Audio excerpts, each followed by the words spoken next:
7 Dragon Balls. During the process, your team's location will be exposed to other players.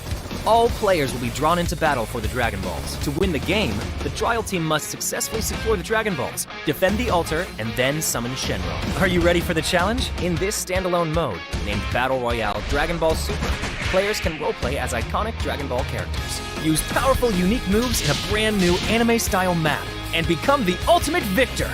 There are 5 Dragon Ball characters in this mode. They are Son Goku, Vegeta, Ultimate Gohan, Piccolo, and Frieza. Select your favorite fighter. Master their skills to suppress your enemies and achieve victory in intense battles. In the new version, the new Ace 32 firearm will be made available on all maps. It uses 7.62mm ammo and has 6 attachment slots. What are you waiting for? Go try it out now. Furthermore, this update also includes a firearm attribute tag display. Newer players can go to their backpack to look at the tags of a firearm they've picked up to quickly grasp its characteristics. The new Cycle 5 Season 13 begins on July 18th. Be sure to stay tuned for the new season rewards. That's a wrap for the main new content of the upcoming version. For more information, be sure to follow our official PUBG Mobile community. Winner, winner, chicken dinner. See you next time.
Battle Royale Dragon Ball Super is now available in PUBG Mobile. In this new gameplay, you can do battle while playing as Dragon Ball characters. Let's get to know them and their skills. Son Goku's standard attack is a barrage of Kidan. Its damage output is reliable with an average rate of fire. It's crucial to find the right time to attack. In order to make this a bit easier, Son Goku's charged attack is a continuous ki blast, which can be charged up and fired to attack enemies. At the same time, Son Goku has a special movement skill, but this is great for mounting a surprise attack or to escape a dangerous situation. It can be stockpiled 3 times, allowing it to be used in quick succession. Get to know these moves and you'll be one step closer to victory. Similar to Goku, Vegeta's standard attack is also a barrage of Kidan. It has a faster rate of fire, but the Kidan travel a bit slower. It takes a bit of prediction to accurately hit enemies. However, Vegeta's charged attack fires a bunch of Kidan, which deals small area damage to the target. Vegeta charges up with energy when he hits enemies. Once fully charged, Vegeta can release all the stored energy at once to deal massive damage to an enemy. If you wish to fight at close range, then you have to try Ultimate Gohan. Ultimate Gohan's standard attack is a rapid flurry of Kidan that can deal a ton of damage while up close in a short period of time. When you're surrounded, Ultimate Gohan can use his charged attack, which is a powerful single Kidan. It needs to be charged up first, but it will deal a lot of damage to anyone caught in the crosshairs. It can decisively end a battle during pivotal moments. At the same time, Ultimate Gohan also has a special skill that generates a protective barrier around himself. The barrier can block 500 damage and protects from all incoming projectiles while in effect. When the barrier takes enough damage or the time runs out, it will dissipate on its own. Piccolo's standard attack deals high sustained damage. Its damage even increases the more it hits in a row, which will really test your aim. Furthermore, Piccolo's charged attack can snipe enemies from a distance. He can zoom in for this powerful single-shot attack, leaving enemies with no place to hide. Even if you miss, it's no big deal. Piccolo's special skill is a powerful dash that can be used to close in on enemies, even those in the air. Another close-range fighter that's worth trying out is Frieza. His standard attack is an elongated Kidan that's easy to hit enemies with. Use his charged attack to throw a huge spherical Kidan. Positioning and timing are key. Frieza also has a special skill for controlling the battleground. Select a location and he will leap into the air. Then after a brief pause, smash at the location. It damages anyone that's hit and sends them flying. So that's a quick rundown on all the characters' moves. Come join the intense battle with Dragon Ball characters. It's a centralized circle, a standard circle covering the most amount of land. Teams, they don't really have to move quite a lot. They won't need to move out of their comfort spot unless...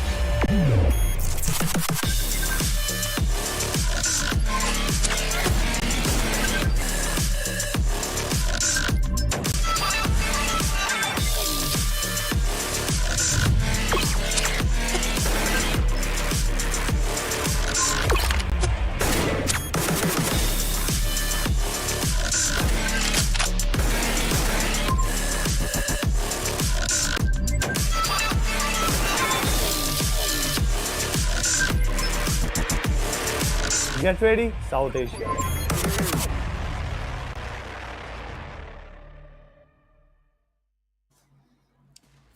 Hello and welcome back everyone to PMPL South Asia Fall 2023. I'm your host Anna and with me on desk is gonna be the guy with multiple shades on him, Fritz. Thank you so much, Anna. And I'm sure all these teams also have multiple shades with them in terms of the gameplay, but we've only seen one for most of these teams. I mean, Stalwart, the only shade I've seen is good. ASL, the only shade I've seen is getting eliminated early on. So, well, it goes for the teams as well. But I do hope today is a different day. I hope today is a better day because it for sure is going to be fun. Day number 4, or day number 3, 1, 2, 3, 4. Day number 4 is where we are at right now, Saturday. And yeah, I'm excited. I'm excited to see how the game goes today. So am I, Fritz, and we're soon gonna find out how these teams are gonna deliver in their performances because again, This has been a really long journey and for some reason the teams have had a lot of ups and downs. Like we were expecting a very consistent high from the side of 4MB, from the side of Stalwart, DRS, SKYLIGHTZ Gaming, all of these teams. But then there were so many dips that we did not even expect. They just came out of nowhere. They took us by surprise. But then I guess all that surprise actually added up to having a better competition, a more tougher, lineup all through. And I'm all for it. Oh, well, that's for sure. I mean, the other teams have been given a chance. They're capitalizing on it. SKYLIGHTZ being one of them. And let's have a look why we are talking about this. Because we already see a lot of teams, just jumping up the charts. But if you talk about this particular week, so it has also gone in the favor of IHC. Now, I'm not talking about IHC that much because this is the only week that they've performed. Before this, they were not even able to qualify for the bonus games. That means not even in top 12, let alone top 12. They were sometimes in the bottom 16 teams. Not bottom 4 teams, yeah. Not in top 16. Yeah. Bottom 4 teams. So IHC is definitely 1 week wonder, is what I'd say. But hey, it's great for them if they can, really perform in a good way. If they're able to essentially make a slot for them in the grand finals. So that's what I'm hoping for this particular team. On the other hand, we have SKYLIGHTZ Gaming who have 108 points. This has been the most consistent team throughout. I'd even go to an extent and say Stalwart Esports were not that good in week number 3. It's just 100 points, but that has been made on the basis of 2-3 game wonders. So one game you get a chicken, the other ones you're able to come second, you're always in the top 3, top 4, but never able to finish a game. Plus those games where you just get 1, 2, 3, maybe anything under 7, 8 points, I have seen a lot more games this time around. It's just that the other teams have not been able to capitalize on that factor. That's why we still see Stalwart on the third spot. Exactly. So here's the thing. Stalwart not being able to deliver as consistently as we expected is giving a shot to a lot of other teams to actually go up on the table. And even the teams on the second page this week have a lot of names that are pioneering on the first page overall. Like we see T2K up there, we see HVDC up there.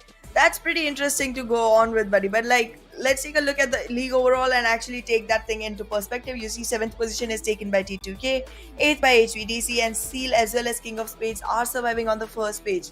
Now Raw Esports, one of those teams that I was really rooting for this particular week, haven't been doing as good in this particular week, but overall they have done enough to keep themselves in top 5. So that's another good news that have come our way. Whereas IHC, I think on 12th spot, right? In this overall chart. Well, we'll have a look about that. 13th, if I'm not wrong. Okay, I think it's between 13th and 12th. It's a competition between IHC. Ooh, okay, all right. So we'll have a look. But yeah, the top 3 charts or the top 3 positions are still relatively the same. So I don't think so that there'll be a lot of issues when it comes to choosing the top 3 teams. But okay, no, you're wrong, Ahana. IS is on 12th spot. Yeah, and one Red point Eyes away. is on 13th. Yeah, single 1 point difference. Just from your print. No, but I'd say 2 points because elimination is something where IHC leads. So even if the scores were equalized, IHC would still be out on it. Right, So, true. Yeah, 2 points away, DEADEYES guys for coming on the 12th spot. But what I want to say right now, top 16, they have really managed to get themselves in this particular position. Now with just 2 days remaining, all these teams having 8 games at bare minimum left. I mean, considering that they'll be able to secure their spot into the top 12. IHC will have 13th, no problem. IHC will for sure have another game, not 30, sorry, 9 games left for them to perform on, including all the games that they'll play today. Because at bonus game, they're on top of the leaderboard. I mean, no way it can happen that they get dropped below 12. The max that they'll fall would be somewhere 6th or 7th. That too if they just perform very badly, which I don't think so is going to happen. But if we take a fan favorite team over here, Ahana, and compare their performance, it has gone down in terms of weekly performance. It sure has, but it does not seem to be that huge a number because we're taking it on a lookout of the average. But if you actually fan it out towards the whole week, then there's a lot of difference that has happened. And they did drop towards week 2.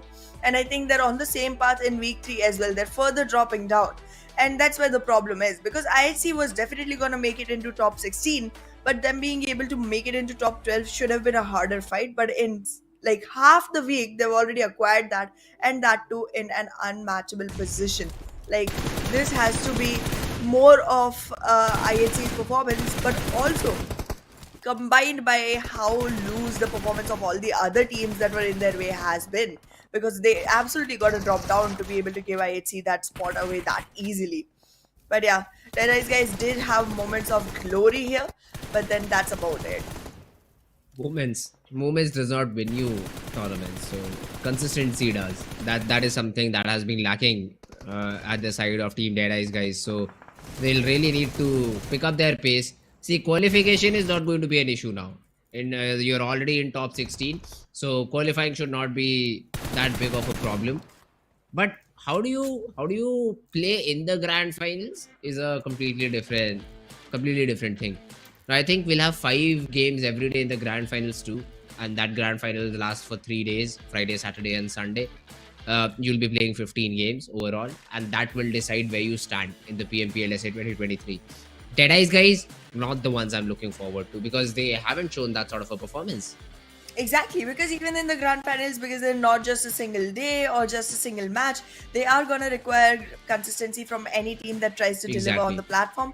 But considering the fact that we've been seeing different teams rise up and take care of different weeks, like we saw SKYLIGHTZ being super good on the second week, but Stalwart just being slightly better, and then IHC being amazing in the third week, 4MB taking care of the first, there still might be a singular team that does an outstanding performance towards the last 3 days of grand finals.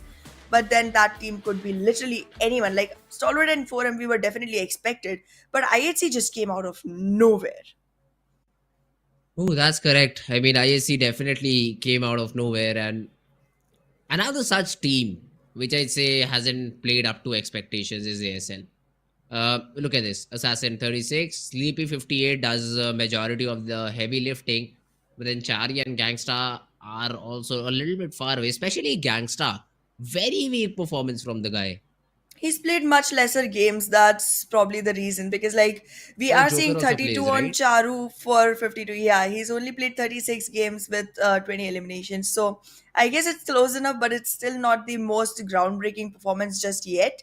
But I think the addition of Gangsta has definitely made the game a little better for the overall ASL team, because they finally started to shine a little. And hopefully, it's gonna be a long run, but hopefully they will be able to make it into top 16. Yeah, I believe Joker has been a better performer than Gangsta. So that's why we see regularly Joker playing instead of him. And Makes that's a sense. welcome change. That's a welcome change as well. I mean, after that, you can see Sleepy a little bit more comfortable. You can see the other teams, a little bit better. Other players on the team performing a little bit better. But yeah, ASL till now, they are battling it out for the 17th spot, and it's not going to be easy because you most of the times, I'd say two different games I've seen, not two, three, two on Miramar, one on Irangle. I've seen you have three different moments where you could have gone and gotten that chicken dinner, but none of them were taken. And those were literally Exactly. clear, what should I say, chances of getting the victory. And once I predicted you, and you threw that chance. Super, super pissed about that. Well, you can be pissed all you want, but yeah, this is true. They do have great problem trying to close in games, and it somehow seems like finally they realize that's happening, and they've started delivering onto their performance itself. Yep. And somehow we're seeing a lot of changes when it comes to elimination numbers. But yeah, as a whole team, they are unable to close matches, and that's something that we're never going to be able to say. At least not this specific tournament. But soon enough, hopefully in the next one, we will see ASL go ahead and develop themselves from the grassroots levels and go ahead and actually seize a few chickens for themselves. But yeah, the addition of new members constantly definitely is hampering the overall performance of the team at some point or the other, and they should be very careful in picking their playing for, at least for a tournament like this, because this is not like a C tier tournament. This is literally PMPL SA Fall 2023. You gotta bring your best and you gotta give your best, and not once, every single game for a really long time. This is literally a test of endurance and consistency. Yeah, that's true. And you'll have to play on these specific maps to, just show us the good performance. And finally, yes, today is the day where we will have 3 Irangle games. Let's go. Only one map Yes. of Miramar. That will be taken out of the way very, very soon, because that's just the second map of the day, guys. So we'll start off with Irangle. We'll finish off with the very interesting map too. It's that map of Sandhawk. Scary, sure, yes. I mean, Sandhawk is a map which you'd not like to play. But hey, you know what? The good thing is Stalwart will not be playing that, so we don't need no more luck, because Sandhawk is out of our way. So that's a really good thing for the side of teams. Not just Stalwart, all the players. Are I keeping like up how with. you're still But, sticking with Stalwart when IHC is doing so good. That's It's being out okay, of see. nowhere. See, that's where I am a real believer in the teams that I pick and choose, right? So Yeah, even your if they're on belief the showed bottom up of the team, really on point yesterday. Ahana, you do not even know. The last season, I was completely with BITX CMF all throughout, and they bottomed out the table. They literally ended Okay. on the 20th spot, but I was still with them throughout the tournament. With me was Shadow on desk, and she had 12, 13 correct prediction. And this is while we were halfway down, I'd say week number 1, week number 2, somewhere down that. She had 11 correct predictions. And I was like, no, every time you ask for a predict, BIT. BIT. I just stick to one team and be with them till whatever the time Loyalty, duration yeah. is. Right now, 1 week. So right now, Stalwart Esports will get my support for the next 2 days. Now, if I support them for the next grand finals as But well, didn't 3 you more yesterday days. decide you're not gonna pick them anymore because they keep throwing the games by Okay, using action to go so forward into the game? heat of the moment. We can call it the heat of the moment because Sure, I'll give you that pass. I'm that's just happy if you pick the wrong team. I don't mind. that's just a little bit thing that goes left and right.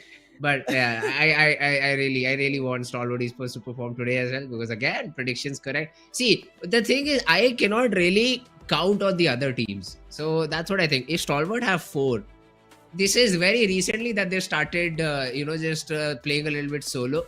Even our producer was completely frustrated yesterday when he saw Stalwart Esports lost on that, and that is exactly how I felt in most of these games because action on Nirzad sometimes just going on solo. He knows he's all alone, just still taking fights, and that's where I become a little bit uncomfortable. But that has been the story for majority of the teams. So I don't think so. That is a problem for Stalwart till now. But I see it seems to be a very rapidly spreading disease Yes. throughout the tournament. That could just be thrown in. What I'm missing the exact English term for the disease that can be given from one person to the other. But hey, that is what is happening right now, I think, in the lobby. But never mind, we will be jumping into the game and hoping for such performances to not be shown. But hey, let's see. It's all the teams that they'll have to perform. Again, another Georgia pole line ending towards the region of Lepoka. Well, this is gonna be super North favored, and that's gonna be making a lot of teams unhappy. But the one who was specifically gonna be unhappy is not even here to play this one. So 4MB is gonna be counting all of their lucky stars to be praying to God that thank God we weren't on this one. But next one, please make the plane path better. And today as well, friends, I very well think this is a very interesting plane path. It looks very straight. It's okay though. I mean, let's not go. IAW right now towards the city of Georgia Pole. The usual drop. As I said, they might have a battle on their hands. King or Spades also. So this is the fight we sometimes or the others see happening around this city. And I believe once again we will have that battle unless IAWO move towards Zarki, which I think they are going for. Or maybe not. It's just a Zarki split that they usually take. But soon they'll realize that King of Spades is also somewhere nearby. But hey, let's see. IHC towards the Georgia City. Stalwart Esports did not have the best possible zone and have dropped around the Gatka region. The other teams as well, dropping slowly and steadily. Exactly, and look at how much the circle is supporting Stalwarts right now. I mean, they're literally in the center of it, and they have the best position out of all for this particular circle. There is no contestation, and most of this team, because they go all the way towards east, have a really hard time trying to make it back in, and they generally go for late rotations, making it even possible for Stalwart to not have to face as many fights as the teams at the center of the circle generally do. So I feel like Stalwart is really on the roll right now. But then again, as the game comes to a closing, I know someone will go ahead, try to take solo fights and just lose their breath at that. So I'm gonna agree with you, producer sir, on this one. Oh, for now though, early battle happening and Wow. SKYLIGHTZ losing a player. So DRS, just 1 point to their name and okay, never mind.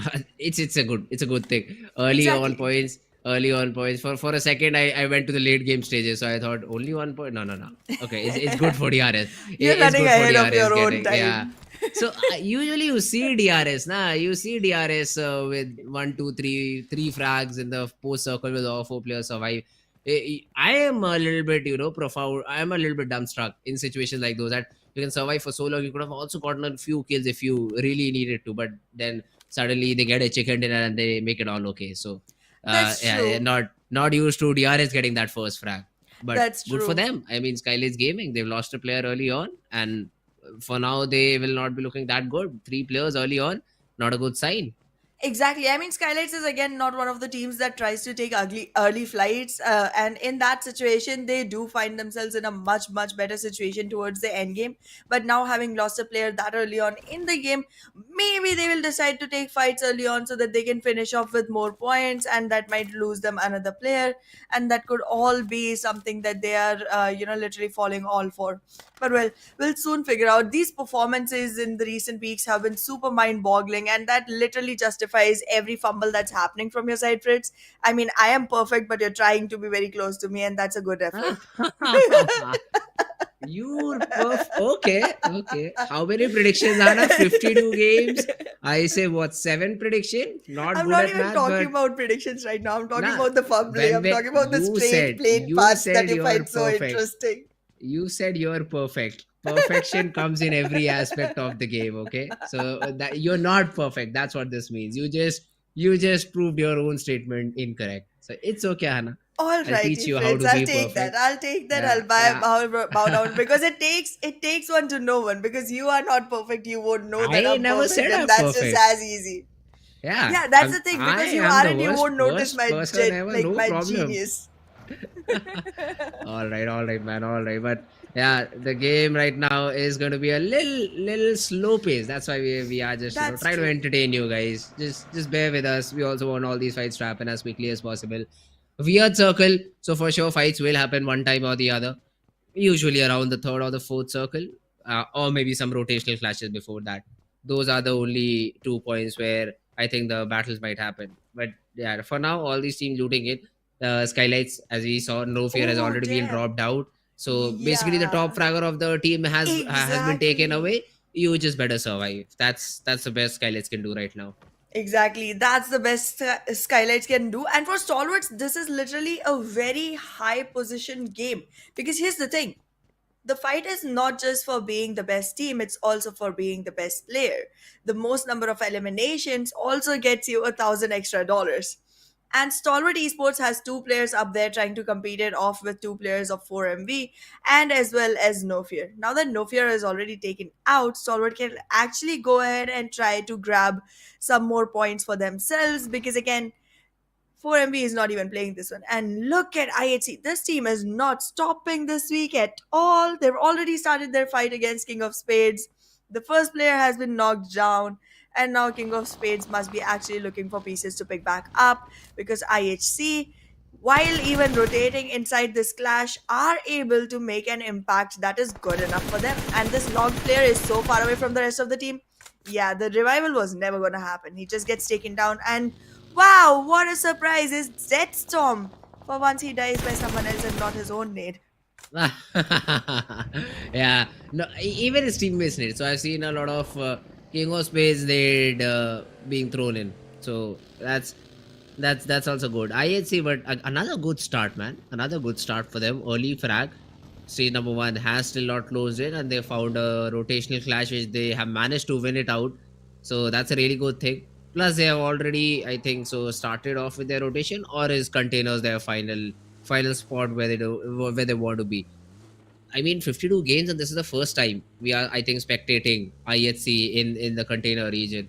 Only lower Illinois has been the other part where I've seen the containers. So pleasant change, a pleasant area to witness. Exactly, and there's something very weird that I've just noticed. I see Weekendy written on this particular vehicle, and that makes me wonder why do we have Livik? I mean, it is the weekend, it should be Weekendy. Like, you end the week with Weekendy. Like, never mind. That's just Nope, my not mind good. trying to process stuff. Yeah, not good. It's yeah, it's not. Someone said perfect, But but it's okay. I don't mind. I don't mind. I mean, I Uh, would like to be on their team. I would agree that it's perfect. It's just bad. hmm. Perfectly Now bad. you're literally you use perfect and bad It's exactly perfectly after each bad. other. That's how it Okay. Now is. try make a new word. Great going, Hana.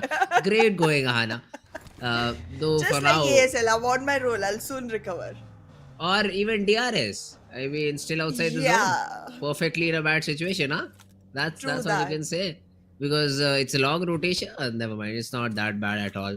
straight it is. rotation You're inside looking the at zone. BITX, I think. DRS is all the way like north of nowhere. They're near Milta. Yeah, so that's what I'm BITX, which saying. is Outside the zone. They're yeah, and outside it's the gonna zone. be That's a why I'm longer saying. rotation. Yeah. Exactly. So they might have a fight with D Venom, but if not, then they're all fine. All fine and good. Now No here's the problem thing. whatsoever. Here's the thing. On charts, on statistics, DRS is actually a much better team than DE Venom. But then here's the thing.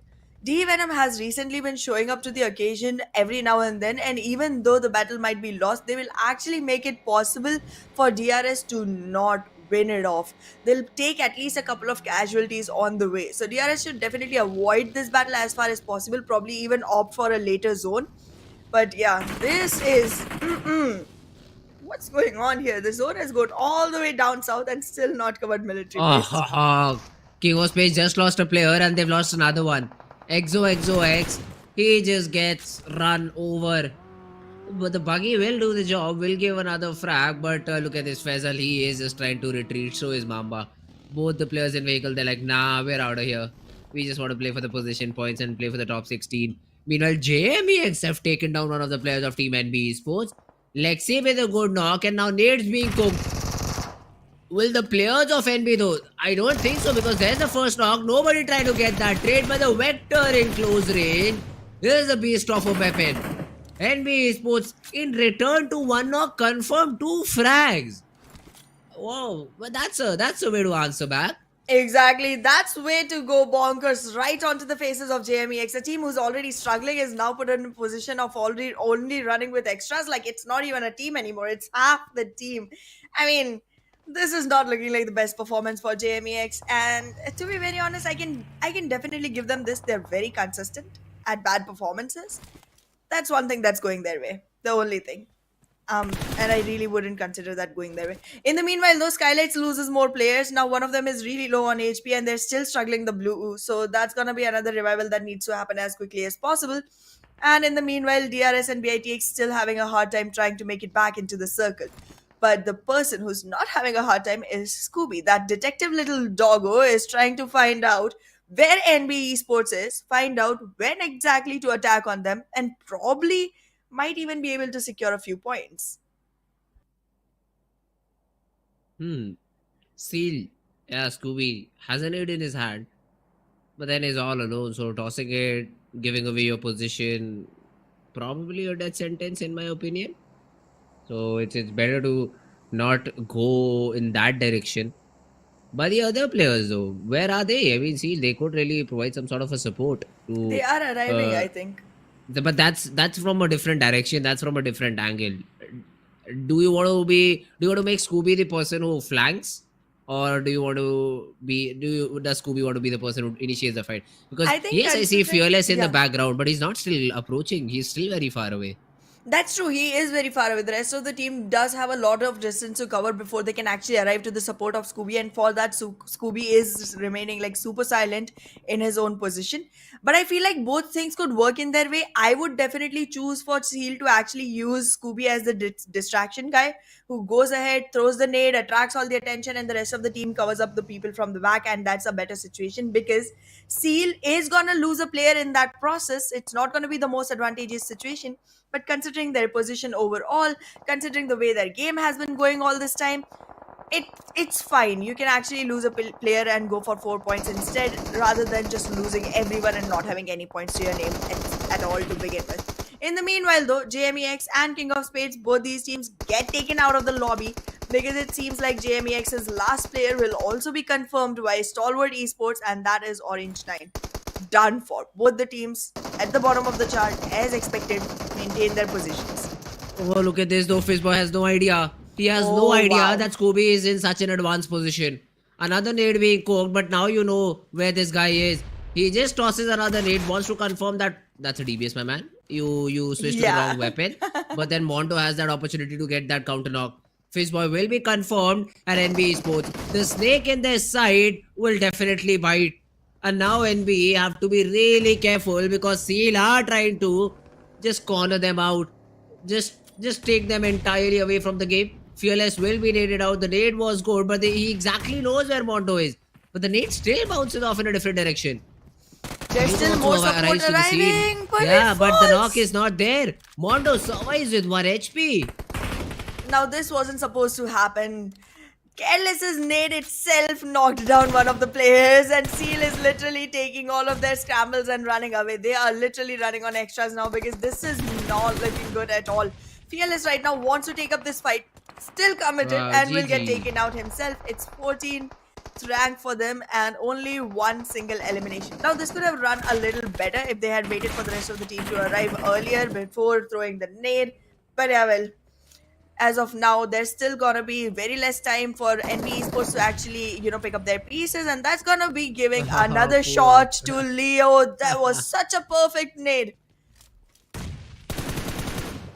Fourth done team. for. Fourth team to NB Sports that they had to fight with. So Yep. that's not a fun time. That's definitely not a fun time. They were able to eliminate one. They were able to eliminate the second. But then the third team comes in. That's Leo Leo, Esports. yep. But they get taken down by IAW. So a lot of fights happening in this circle, which I did not entirely expect. And But that I too on think the all these Western teams circle. really, yeah. I think that's after the zone is already closed in. Probably this was a good spot before the zone closed in. But hey, every team thought early zone, third party. Oh, let's go take it. But Yep. except for NBA Sports, none of the other teams have taken any loss. So for Leo, for IAWO, great. That's some bonus frags. Exactly. Venom and DRS both survived for some reason because DRS decided to go all the way to Ferry Pier and then rotate from the southern edge. Currently, HVDC and Stalwart both have great positions inside the circle, and if it's a harder shift, HVDC might just have the better of it. In the meanwhile, SKYLIGHTZ Gaming losing players one after the other. It's not even a good game for them. Like, it's not even a mediocre, average game for SKYLIGHTZ Gaming. They're literally losing at such bad positions. You don't expect that from this team. But well, they're making way for other teams, and that's good enough because we want to see as much competition as there can be. But in the meanwhile, IAW are just not willing to leave their competition alone at all, and Leo constantly on the boards. Mabetex in the meanwhile finishing off SKYLIGHTZ Gaming almost completely, if I'm right. Oh goodness. MP5K close range quarters is where you do not want to take this fight against. If your opponent has that MP5K, it's better to leave it alone because that is a weapon not to be trifled with. ISC, they take one knock, the support is arriving. So okay, maybe not. That was their own player. So ISC won't have a player to move in the next few zones. But it is prediction time, Hana. I'll give you that opportunity to maybe pick SUDC first because I think you'll go for that. I really want to, but then I also realize that Mabetex and Roy Esports are also very close in the periphery. But because you're gonna go with Stalwart anyways, I'm gonna go out on a limb and actually say Mabetex this time. I mean, that's slightly a random choice, but yeah, I have a gut feeling that Mabetex might be able to close this one in. All right, I go with Stalwart, as you said. Stalwart Esports is what I'd go, what I choose over here. So I believe they are the ones who will get my prediction counter all the way up to 6, half a dozen. But this time around, Oh yeah, DEADEYES that CMF. I think I heard that number recently, half a dozen. It happened like a couple of days ago when I arrived, which was like way before you. But yeah. Okay. So it's not a problem, you leading in a luck game. It's It's not really luck. a problem. It's not luck. If it Okay. was luck, we would be taking All right, names all before right. the game started off. 11 teams remaining. The probability of a team winning is 1 by 11. So basically less than 10%. It's okay, not luck game. I could be a person who does not have my mind in my correct place. But wait a second. Okay, it's good that IHC got that now because if it was Viper, I'd say check his device because there were a lot of smokes. He's just confirming the frags. That's just after that the player has already been knocked out. Although Godless is also taking players down one by one. So a lot of fights happening, a lot of frags being taken. But the teams with all the 4 players surviving, they will be at an advantageous spot. Well, we'll soon figure out if this is going to be advantageous or not. In the meanwhile, Venom, a team who was supposed to take care of DRS, gets taken care of by Stalwart Esports itself. IAWO, this team was trying to make an impact, but they lose players instead. Oh goodness, this is not looking the best position. But then again, I think there's going to be revival, which is going to be super possible, super quickly. And BITX, as we know, has really hard time trying to close their games. So I don't have very high hopes for the team. But wait a second, what? Yeah, they just make me go correct on my prediction. ATX loses from here. No questions on that one. Jax being worried out. He could have just been spammed out. It's okay though. Dovin really wants to confirm that frag before any third party happens, and that's what he'll take. Octopus has already spotted down a player of Team IHC. He is trying to spam him with the mini 14 shots. Alex, he did come in to throw in some support, and he also might just get taken down because the HP damage has been huge. That's true. And well, I think our producer also wants to go for a prediction if I'm not wrong, but we'll take a look at that later on. If he wins, we'll let you know. But yeah, in the meanwhile, we are seeing Venom D go ahead with those nades and Raw Esports also trying to pick few from their bullets. There is a lot of damage that is happening towards the western periphery, and it is not looking good for either of these teams. Even Roy is taking some damage in exchange, but yeah, they still survive with all four. So that's something that they're having a good time around. But yeah, IHC, they're almost done for. Demo is the last one, and he's also going to be just a demo piece because he does not have any area to rotate around in because this is literally a single smoke that is covering him for now, and soon that's going to be gone as well. Oh, Mabetex losing players. He's in a close range battle, and HVDC, I believe they've lost a couple of players. Ryuken Sanchir out of the game because they decided to fight against Team Mabetex Esports. On the other hand, Viper just floating around. CMF Knight spots him out, takes him down. That's another frag added to the tally for BIT. Stalwart Esports, though, I see is going in for the third party as well. Mabetex not being the ones who will be in a good spot because they have just been spotted down, and even Venom wants to take some shots at them. I think that's the end of the road for Mabetex Esports. They are giving up their lives right now, and it seems like now the biggest competition is gonna be between Raw Esports and Stalwart Esports. Let's see how that turns out, because as of now, neither HVTC nor Mabetex look good enough. Wally has been able to rotate himself all the way to the edge of the circle just to stay out of all the fights and all of the ruckus that is being created in this moment. But the fiasco on the western periphery does not end. It's like a war that is beginning, and it's a long one. None of these teams are gonna be leaving without any damage. But wait a second, is Raw trying to escape this battle? I think oh no, they're just trying to invest deeper into it. I mean, you guys want to lose players, then don't. No, why not? Because I8 is on a lower ridge. You will not get third party till these smokes are up. So you just keep refreshing the smokes. You just keep getting those frags. That's advantageous. And that's what they're doing. Raw Esports, they're just gatekeeping all the teams outside the zone. And DEADEYES CMF happened to be on the spot. Although this retreat from Jiggle is a little bit unwelcomed, I'd say. He's completely out in the open, running with his hands out, not even a weapon in hand to shoot back. But I think he's investing a lot of trust into his teammates that they will be able to support him, suppress his opponents, and he makes his way inside the zone. Malik, though, has been spotted down. A few shots out of Malik as well. Has to heal himself back up. In the meanwhile, Mabetex also get completely eliminated out of the game with only 4 frags. It was. So yeah, it's just not going to be an interesting thing because it's only 5 points. For the 8th position, you get 1. 4 frags, you get 4. Mabetex, another bad beginning. Not bad, but an average beginning of the day. I mean, for the way that Mabetex has been playing for a while, I wouldn't really consider it bad at all. But yeah, in the meanwhile, Raw Esports just runs right in it and takes care of bad intentions. They've been ran over, and right now, Prabeen is on a domination run of his own. Beautiful. Oh, that wasn't supposed to be a survival point for Raw, but they do, and IWO gets taken down instead. What? This is not looking good. This is not looking good at all. Right now, it seems like Stalwart Esports is going to be able to take care of another, and this is the top 4 teams surviving. Stalwart with all 4, Raw Esports with all 4, DRS and HVDC both with 2 each. So that's 12 players and 4 teams on board. And currently, it seems like Stalwart and Raw Esports, both of them have a good position for themselves. But because Stalwart has more area inside the circle, it seems like they might be able to acquire this chicken. However, if the next one goes towards the favor of Raw, Stalwart will have a hard time walking in. So that's going to be another thing to take care of. But in the meanwhile, HVDC, the 2 players surviving in this duo, will be just roaming around, making sure that they find themselves the height advantage just to take care of a couple of players from the fully fledged teams of Stalwart Esports or Raw Esports.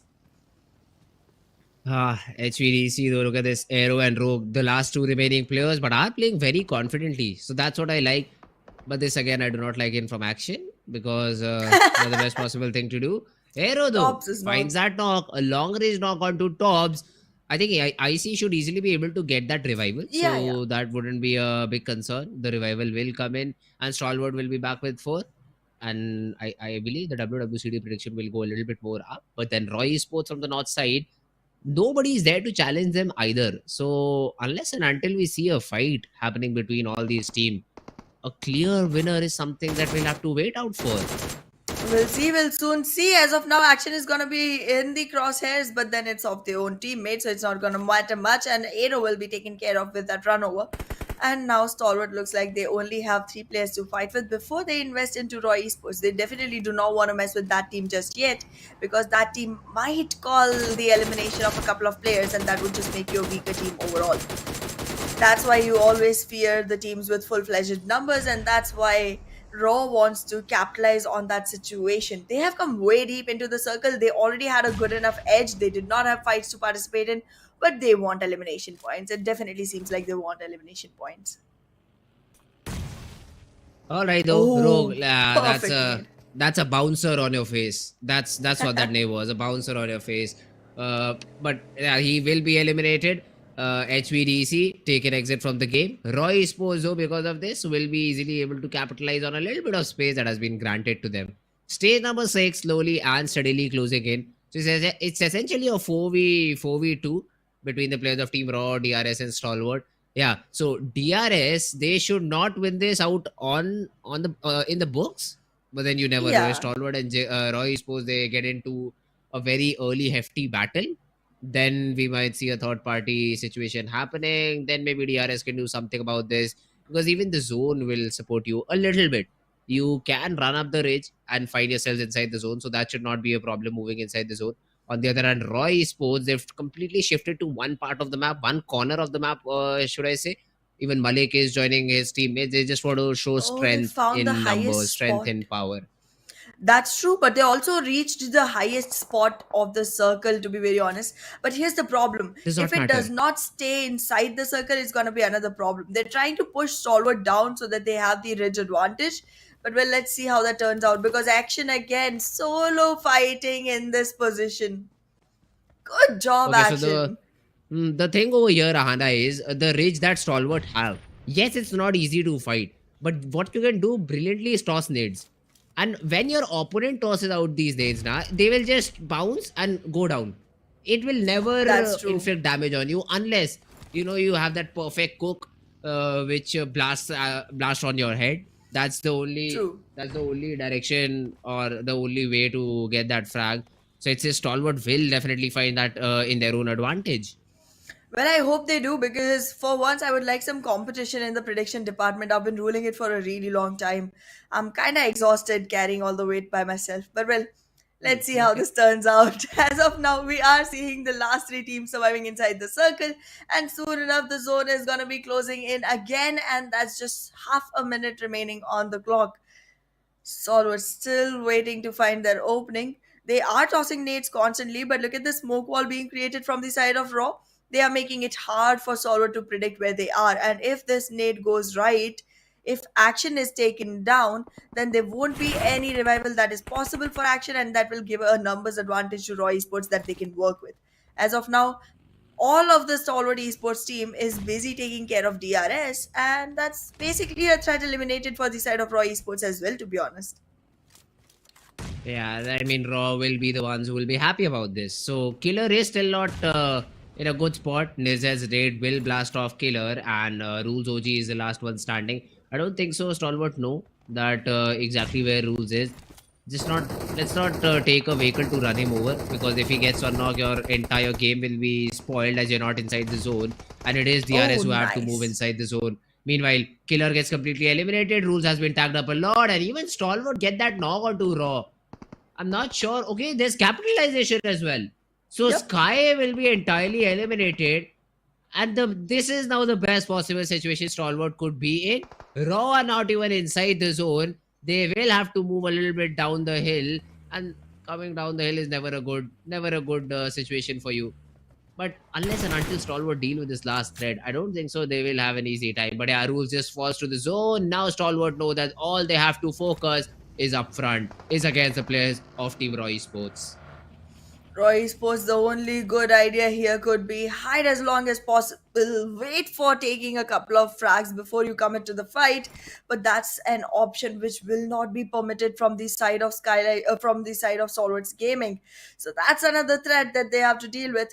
Two players from the left, two players from the right. It's the whole marching parade coming right barraging onto the heads of Roy Esports. Now Take one push. down, and now with the vehicles, they're gonna run over, closing in the distance. Nate's coming in just to confirm the frag, and alongside the bullets, this is gonna be very difficult for Roy Esports to fight off from. They keep getting their players knocked one after the other, and Stalwart will seal the victory with no difficulty at all whatsoever. And finally, the winner chicken dinner, the performance that we wanted from Stalwart shows up. Great job. Great job done by the players of Team Stalwart Esports. Proving my prediction correct and hopefully giving me an advantage in the overall standings in the weekly prediction too.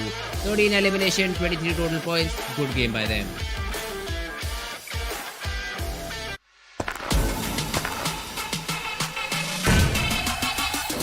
Make it clap.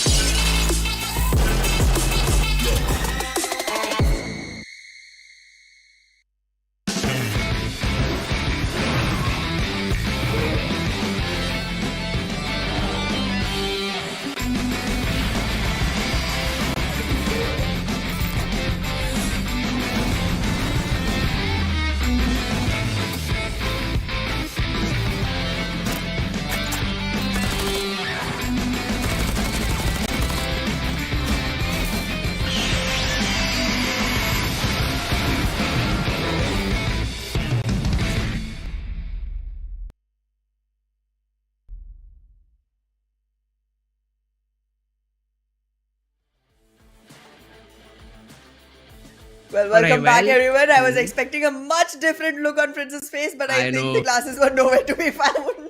You know, mothers, they just keep your stuff without asking you. That's what just happened, guys. I had a barrage of shades just kept over on my desk. I cannot find anything. So that's the one you'll have to work with, guys. It's But okay. yes, Little just got imagine my you with better prediction. glasses right now. Yeah, I got my prediction correct. Hopefully, I get another one. So while we're on a little break, I can grab my specs to show them off. But it's okay. It's all fine. And yeah, I mean, a little happy face in our production team too. Of course, that guy runs 10 minutes ahead, so he should literally get every prediction correct.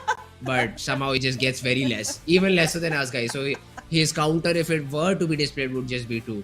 So Yes. it is not really 2 by 52, insignificant. Insignificant is the Beautiful number that he number. has. Beautiful number. So Oh, I'm so proud it of is- you, Eko Yeah, boy. exactly. So it does not really matter. But hey, a great game, man. See, HDC had all the advantages.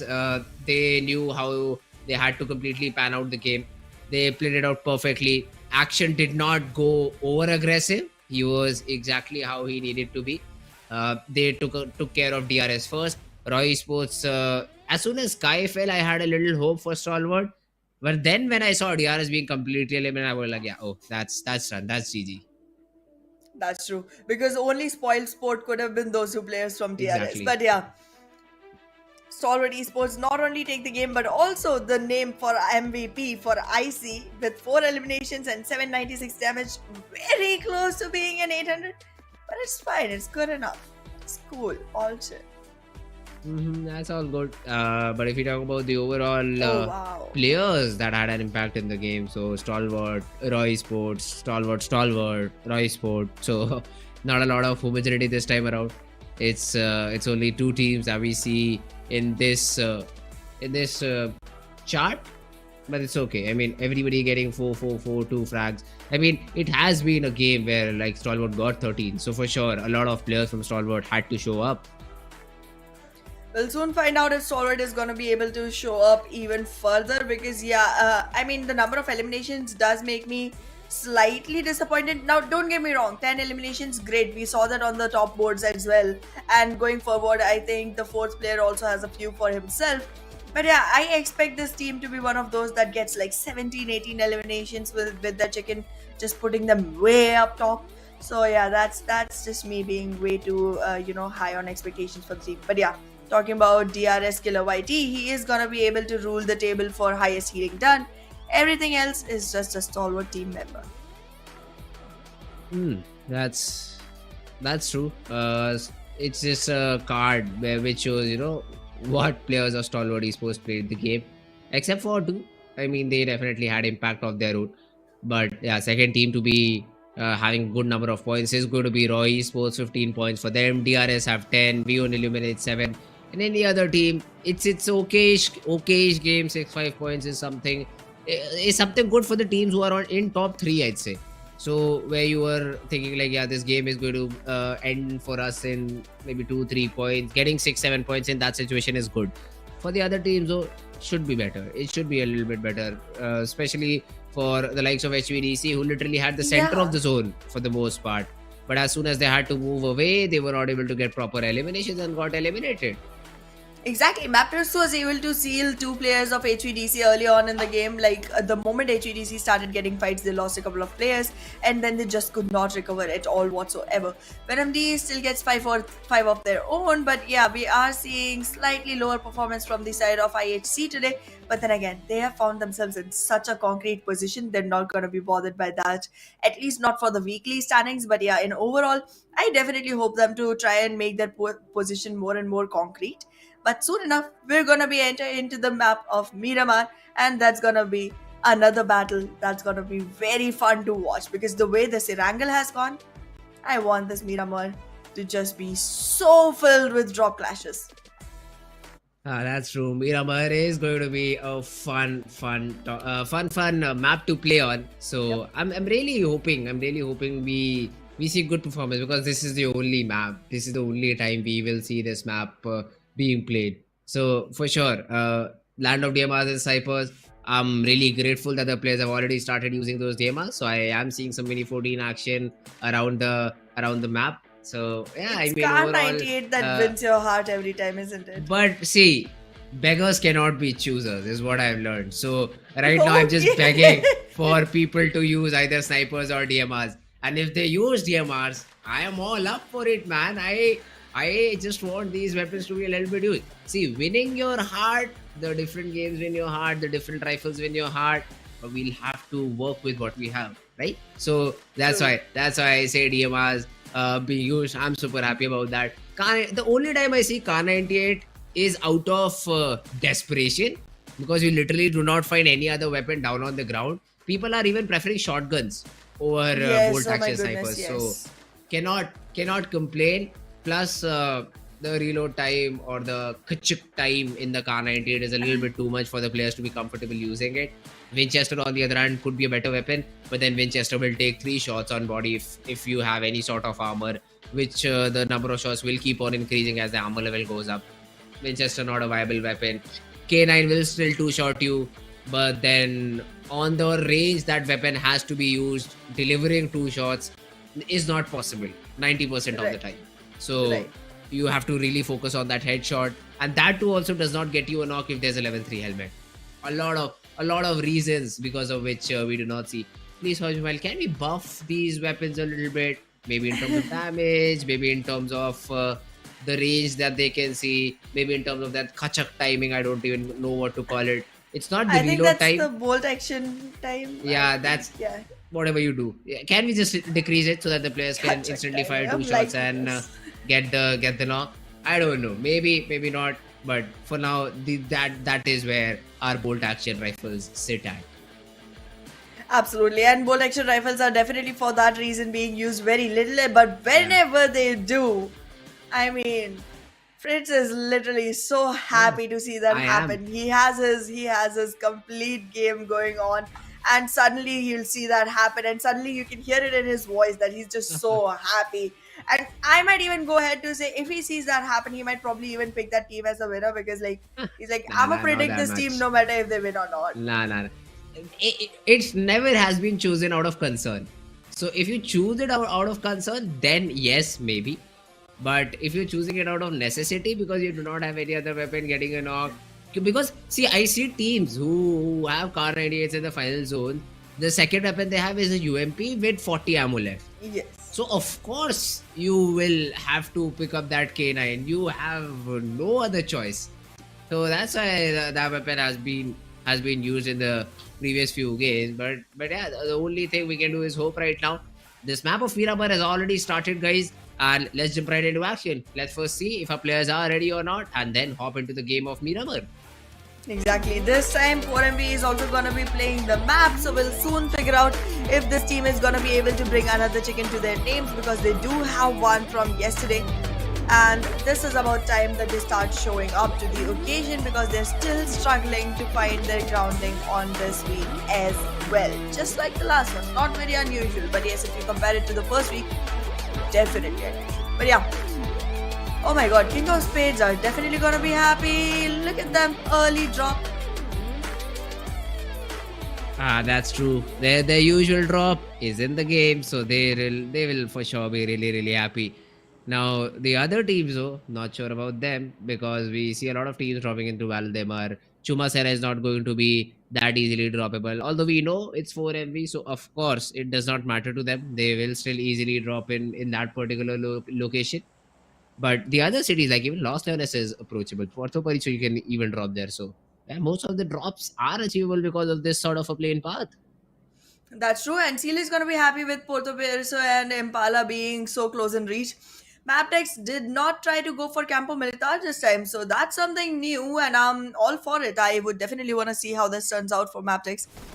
Let's see how these teams are going to relocate themselves. This time, instead of Faisal, they've sent Deathstorm all the way down south from the side of King of Spades, which is slightly news to me. But then I guess, considering that he's the guy that keeps dying first anyways, it's fine to send him first and then have the rest of the team come in as reinforcements from behind. But I think once the vehicle is acquired, he might go back up north to just, go ahead and reconvene with the team, and then later on try to look for the best rotation possibility for the team. But yeah, as of now, DRS is going to be wanting to go to Hacienda del Patron, which was so close into reach, but it's also so close to Stalwart Esports. It might be trouble like the last time. Ooh, yeah, that's true. Even, I mean, Seal, STFL, HUDC, all will be in a little bit of trouble considering the zone. 4MP though will be happy. Chuma Serra inside the first circle. King of Space, I'm excited to see Anna, because that is a team who has, for the very first time, been able to get their usual drop into play, and they will be able to loot those small little compounds. Don't know how they find enough loot to sustain for 4-5 zones, but if they're able to do it, who are we to complain? That's true. As of now, it does seem like King of Spades will be close enough to the circle to actually go ahead and acquire some spot for themselves. Mabetex, however, are taking their longer way in towards Toriamuda. They will be spreading out all towards the northeastern region. I'm not all for it, but I'm also not completely against it, because after the first circle, they will find themselves inside the circle, and that's good enough for the start. The Venom this time, though, did not try to go all the way to Valle del Mar, or are they in the process? I think they are. Yeah, they're gonna go there. It's still inside the circle, so it's not gonna be a question. But yeah, IHC literally in the center of the circle. Montenuevo is where they are. And I feel like this team might be able to deliver a much better position today in this particular game than they did in the last one. Yeah, that could be true, but we'll have to wait and watch. I mean, time is going to tell. No early drop clashes as such, I believe. So, did we even see a player being popped off, Anna? I don't think so, right? No, So, not no yet. fights have happened till now. Not Now, yet. that's a good thing. That's a good thing for all the teams still playing. No early drop clashes means you haven't took any sort of damage. You will have the ability or the chance to have all your 4 players in the game and all sorts of things. So it's a good start for the game. Although content wise, yeah, well, lots of sorry guys, we're not able to force all these teams into a battle, but hopefully we will see a lot of fights happening in the second or maybe the third zone as well, because then again you will have a T2K, STFL, HDC, Seal.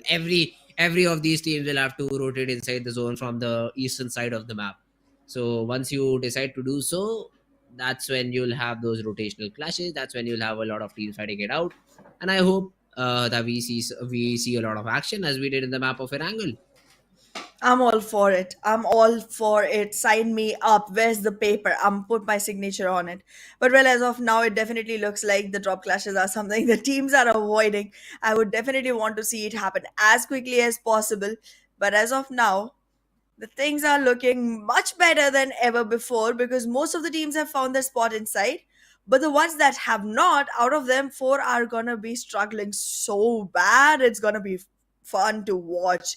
T2K, Stronger Fake Love, HVDC, Seal, all of them are gonna have so much hard time trying to walk into the circle. Raw Esports, 4MB, ASL, everyone around the corners. This is gonna be so delightful to have a view on. Oh yeah, well, would love to see. I mean, how does this game pan out now? STFL, they are in this close range battle where Rig is playing cat and mouse, but finally has to become mouse. Although Jerry has a lot of friends and they are trying to approach into the action. The second one also falls, but essentially XMPL is able to trade him out. Becca now put in a 1v2 of sorts. The revival is being attempted, but what Becca said, I believe, is to survive right now. He just wants to be in this position. He won't be for long because Love just pushes him out. And even though STFL, there was an heroic attempt from one of their teammates, it will be down the drain as both the players will be taken down and T2K will be able to reset. Well, we'll soon figure out if it is going to be a possibility because as of now, STFL losing players, but on the same time, we're seeing the same thing happen to T2K. They're able to take their revenge, they're able to avenge their players, but it is only going to put T2K on a lower HP and not even knock a single player. T2K is all back up, all ready to get back into another fight, and as far, they seem like one team that is going to be able to survive this wrath. STFL had to pick up their pieces, run away from the spot, and have their vehicles running right far away from T2K as far as possible and as quickly into the circle as they can. Them go, I think they're gonna chase. This is gonna be another Tokyo Drift moment. Look at this. Sometimes the physics in the game amazes me. For some reason, the vehicles are stuck in this position. I think the sand is a little bit wet because of which the tires are stuck. That could only make sense. Otherwise, no physics in the game. But meanwhile, T2K, they spotted the remaining two players of Team STFL, I guess, and now maybe trying to hunt them down as well. Veeded was in a buggy, and now he's being chased by T2K Love, try to get that get the frag for himself and his team. Well, we'll soon see if T2K is gonna have the opportunity to keep continuing going this way because they did happen to chase, and now Wendy is gonna be very, very troubled, and there is attack coming in from the side of XMPL as well. Soon the cover will be so good that Love will not have to worry at all. And yeah, as you said, it's not satisfying to say Love. It has to be true Love. Aha, you get it now, right? I do. Now, meanwhile, Wendy has just been taken care of, and it's all down to Senor, I believe, who is all alone for STFL, playing for the position points. And yeah, T2K will be happy with the start that they have. Meanwhile, ASL have also pinned down one of their players. I mean, how many times have we seen ASL and JMEX fight it out this early in the game? I believe every other match, these two teams somehow find themselves maybe rotating, maybe dropping in together and getting those fights. And it's usually ASL who win it out. But then JMEX is able to do one good thing for them and bad thing for ASL, that they eliminate one or two ASL players. So even if ASL have all 4 points, they do not have all 4 players surviving in the next fight.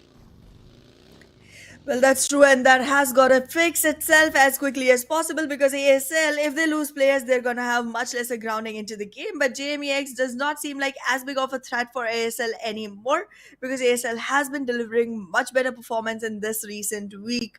But let's see if these mini 14s are going to be able to get them 4 frags or not, because ASL definitely wants those numbers to go up for themselves to be able to topple the position of IWO, which is going to be super difficult, but then still possible at least by the end of this week. So let's see. They are going in for that first knock, but nobody is going to hide away, and now ASL won't be able to see nobody.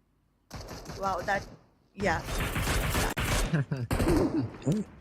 Yeah, ASL could be able to see nobody, but that nobody's a player, guys. So hopefully, if that did not clear up for you, I'll go ahead and take the opportunity to do so. You made it Assassin worse. has a 4x on M249. Is that worse or a commentary? We'll see. Because I don't think so that M249 is controllable in long range. It's just a weapon made for short range, not to be stopped. And with that weapon, they're still trying to initiate fight on their own. So we'll see if Assassin is gonna be able to make the best use of it. I mean, he is the Assassin after all, so if he sticks to his name, he might probably be able to deliver better on that than we do on our commentary. But yeah, as But no even we are suppressor on casters, but M249. that's true. That's true. That's gonna be even more trouble. Yeah, you're right. You're right. I agree. This is going to be slightly difficult for the side of Team ASL. And well, because JMEX has already withdrawn from the war, they are going to be able to survive slightly longer. But in the meanwhile, T2K is trying to approach. And this is a very unforgiving team today. And they might not let ASL go as easily. So that's another battle that ASL is going to have to deal with. In the meanwhile, though, we are seeing players from the side of Leo Esports, one of the teams that gave huge number of eliminations this week, but did not close games as many as possible. But yeah, they are going to be sustaining very close to IHC, another team with a similar history. They do have chickens this time, but they are trying to give as many elimination points to their team as possible. And Demo is going to be in the crosses. Okay. Nobody, you're going to be knocked, Yeah. and he is knocked. That too with the very less chances of revival. I do see a grey vehicle moving maybe on top of this hill, trying to get that revival as soon as possible. But I don't know if Leo will leave you alone or not. Even the players of DE Venom are around the corner to get those confirmations. Demo is trying to slip back up. Godless has sprayed Slipknot to very little HP and finally will be able to get that knock too. So Leo, they thought that they are heading towards a different team and now have to fight it out against DE Venom. Yes, the trades are there, but all favoring DE Venom because Liquid, the last fightable guy, is nowhere near action. I mean, the action. Makes so much sense now. But yeah, IHC and D Venom very close to each other, with Liquid having a chance to go ahead for a third party, but optimally would not, considering that most of the players of Leo are very far away, and IHC still has a shot onto Liquid if they try. So yeah, that's gonna be a position that Liquid is gonna struggle in, but the circle still shrinks and it still shelters IHC and Stalwart Esports both. Monte Nuevo being almost the center of the circle, slightly towards the west, but still a hot spot for teams to try and arrive at. DRS, in the meanwhile, approaching from very close to Mabetex Esports, might attract attention, and there would be a point of tension between these two teams, which will be exciting to watch because both of these teams have great caliber, but they haven't been able to deliver, and we're just waiting to see if they are going to be able to do that this week. They still will find themselves in the grand finals, so that's going to be something that's not going to disappoint their fans. We have many for these two teams. But yeah, it's definitely something that we gotta see if we'll put them in a much convincing position to go ahead and seize that chicken from. Seal, in the meanwhile, though, still underwater. I mean, not literally, but like away from the zone, that's why. And still trying to find their way back in, but they have way too many difficulties. One of them being 4MV themselves. Ooh, okay. That's a fight I'd like to see right now. Did I guys go up top a hill? Just making sure that they have all the information needed in the world. But look at the zone. Even Stalwart is near the center right now. So can Stalwart convert this game or not? Because yeah, Montenegro is going to be the city to watch out for. Zones like these usually are attracted to city. Now that's just my theory. It could be entirely wrong. So you will have to be really careful to see how and where the zone goes and maybe throw in the rotations according to it. But yeah, for now, all these teams on the southern side will put themselves into a fight. I'm sure about that. ASL, 4MB, yeah, they will have to fight it out to get inside the zone unless 4MB decides to move in from the left-hand side, which I believe is not going to be the case. Meanwhile, D Venom Krita gets a knock onto Jade. Even ExoX has been taken down by the player of Team IHC. So this fight also happening around the center of the zone, and Montenegro completely being controlled by just one single team. OIC is gonna have fun in this position. We can take a look at HVDC as well. They had a bad game last time. Probably they will come back for redemption and take care of DEADEYES guys, who are actually walking in a split of 2-2. Two of them are near DRS and two near HVDC. But in the meanwhile, 4MV investing in a fight against Seal and actually losing players. What is happening today? The tables have been turned and 4MV has been dug deep into 6 feet ground. This is groundbreaking performance from the side of Seal, and they want to continue it by taking care of ASL as well. Will they be successful? or will they fall to the ground soon enough? ASL is able to take care of Seal. What is happening? This is descending order of caliber going in ascending order of frags. How is this even possible for Seal to take care of 4MB and for ASL to take care of Seal? The zone is also now pushing in, and it's not a very cool circle. This is gonna push them even further away, and that's gonna be so much trouble for this team to work out of. This is not looking good at all whatsoever. Let's see. Let's see who survives, who makes the best of it. As of now, they're all gonna be in a sad, sad position, losing players nonetheless. And that means you are not gonna have a good ground walking into the final circles. Or even a good opportunity to walk into the final circles to begin with. 4MB, ASL, Seal, they all got into a battle that was fruitful for nobody at all Exactly. other than the teams that did not participate in this battle. JMEX being one of them. Yep. So they will now maybe eat some fruit of that fight. Chari being naded out, but that nade will do literally no damage at all. Now Frag is also around the corner. He is looking to get maybe one knock onto his opponents, onto the players of Team ASL. So let's see if that's the case or not. Prediction time though. Prediction time. Who do you think Anna is going to win this? Let me again ask you first. I'ma go with DRS this time. I wanted to go for IHC, but they are very, very hardly stuck between way too many teams. I go with my boys at Stalwart. No problem whatsoever. Sure. Just sticking with them. I think they should They did do you good today. Yeah, and I've already brought back my glasses, so Oh, nice. That's another thing I'm looking forward to. I would and love they've if already you- started getting frags. I would love if you don't get the chance to wear them though.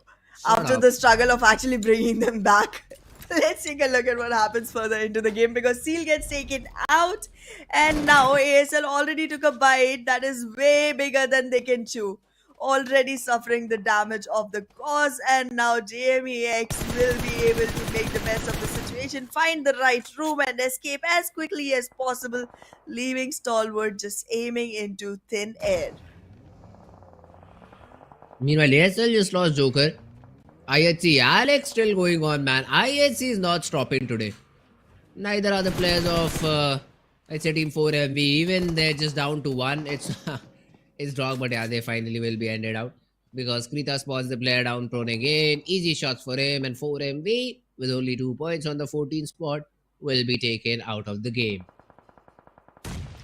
4MV is definitely not looking good, but the things have started getting difficult for IHC as well. This is the reason I didn't pick them. They are a great team, but right now they are in such a spot that I could not really put my money on their name. Now Demo has already been knocked, King of Spades is already running towards them, and soon enough IHC will have lesser number of players surviving to be able to make it easy for them to walk into the last circle or even make the best of it. King of Spades, though, more like King of Spares in the last game, is gonna be running around right now with only 3 players in total and only one trying to initiate a fight. Now, Deadstorm is gonna be there inside the team just yet. Faisal is also there, and they both are trying to find the players of IHC. However, Deadstorm is not able to put it into a knocked position, but now he does. The retaliation, however, is great enough from the side of Zeol to shut Deadstorm down and make it easier for IHC to go forward with. All right. Meanwhile, King of Spades have been entirely taken away of the game, and IHC, yes, one of the players is knocked out, but I think the revival will come in. Now, DE Venom, they want to maybe take advantage of this fight. No, I think they just realize that the zone is not with them.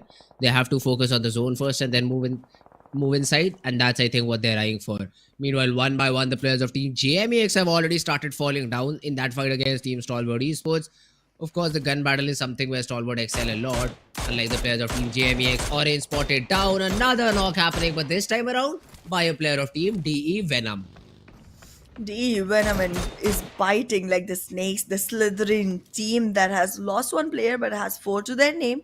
Good enough. I mean, this is again not one of the teams that I kind of like expect to see as the winner chicken dinner team as of now. So considering that position, I think it's good enough for you to go ahead and get as many frags as possible, and in the process if you lose a player, that's fine, but if you lose more than that, that's where the things start getting difficult.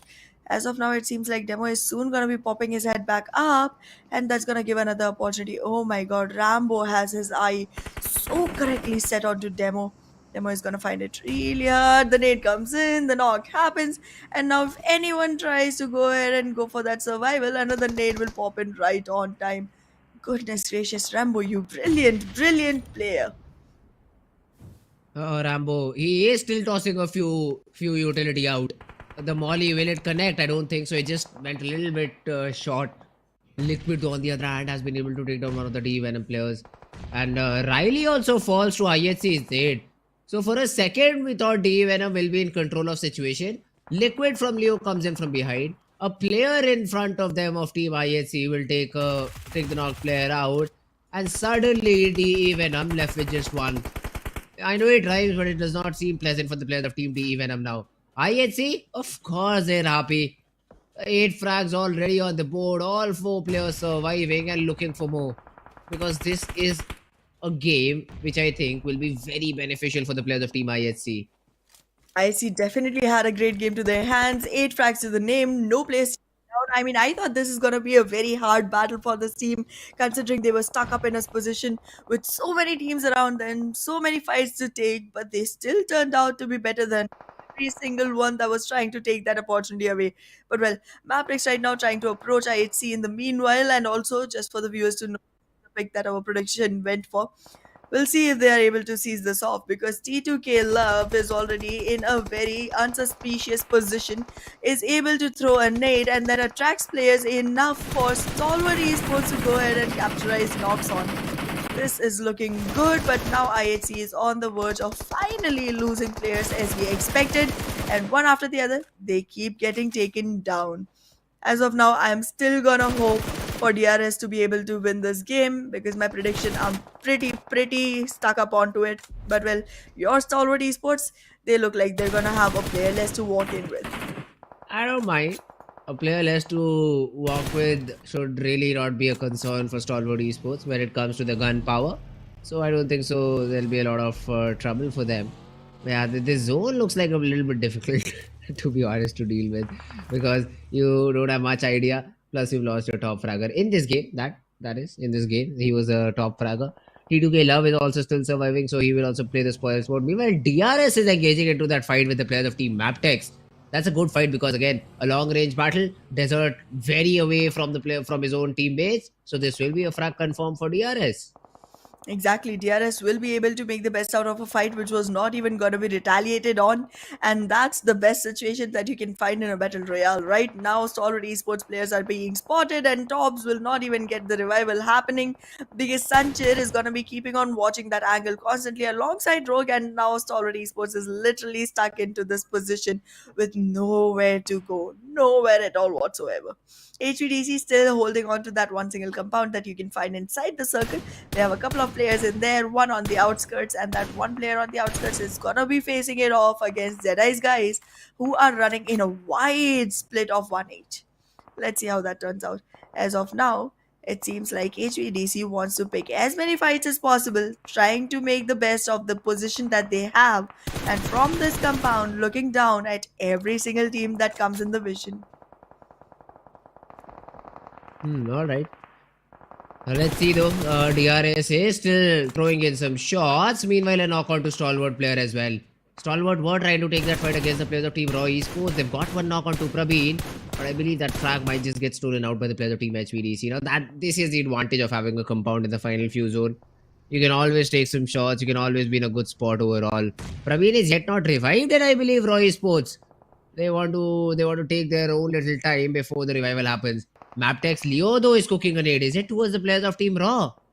I don't think so. No, it was stopped for a little bit. Gets thrown inside the smoke, but won't be able to get that knock. DRS though, 3 frags inside the zone. Maybe a little bit of a battle with Mabetex.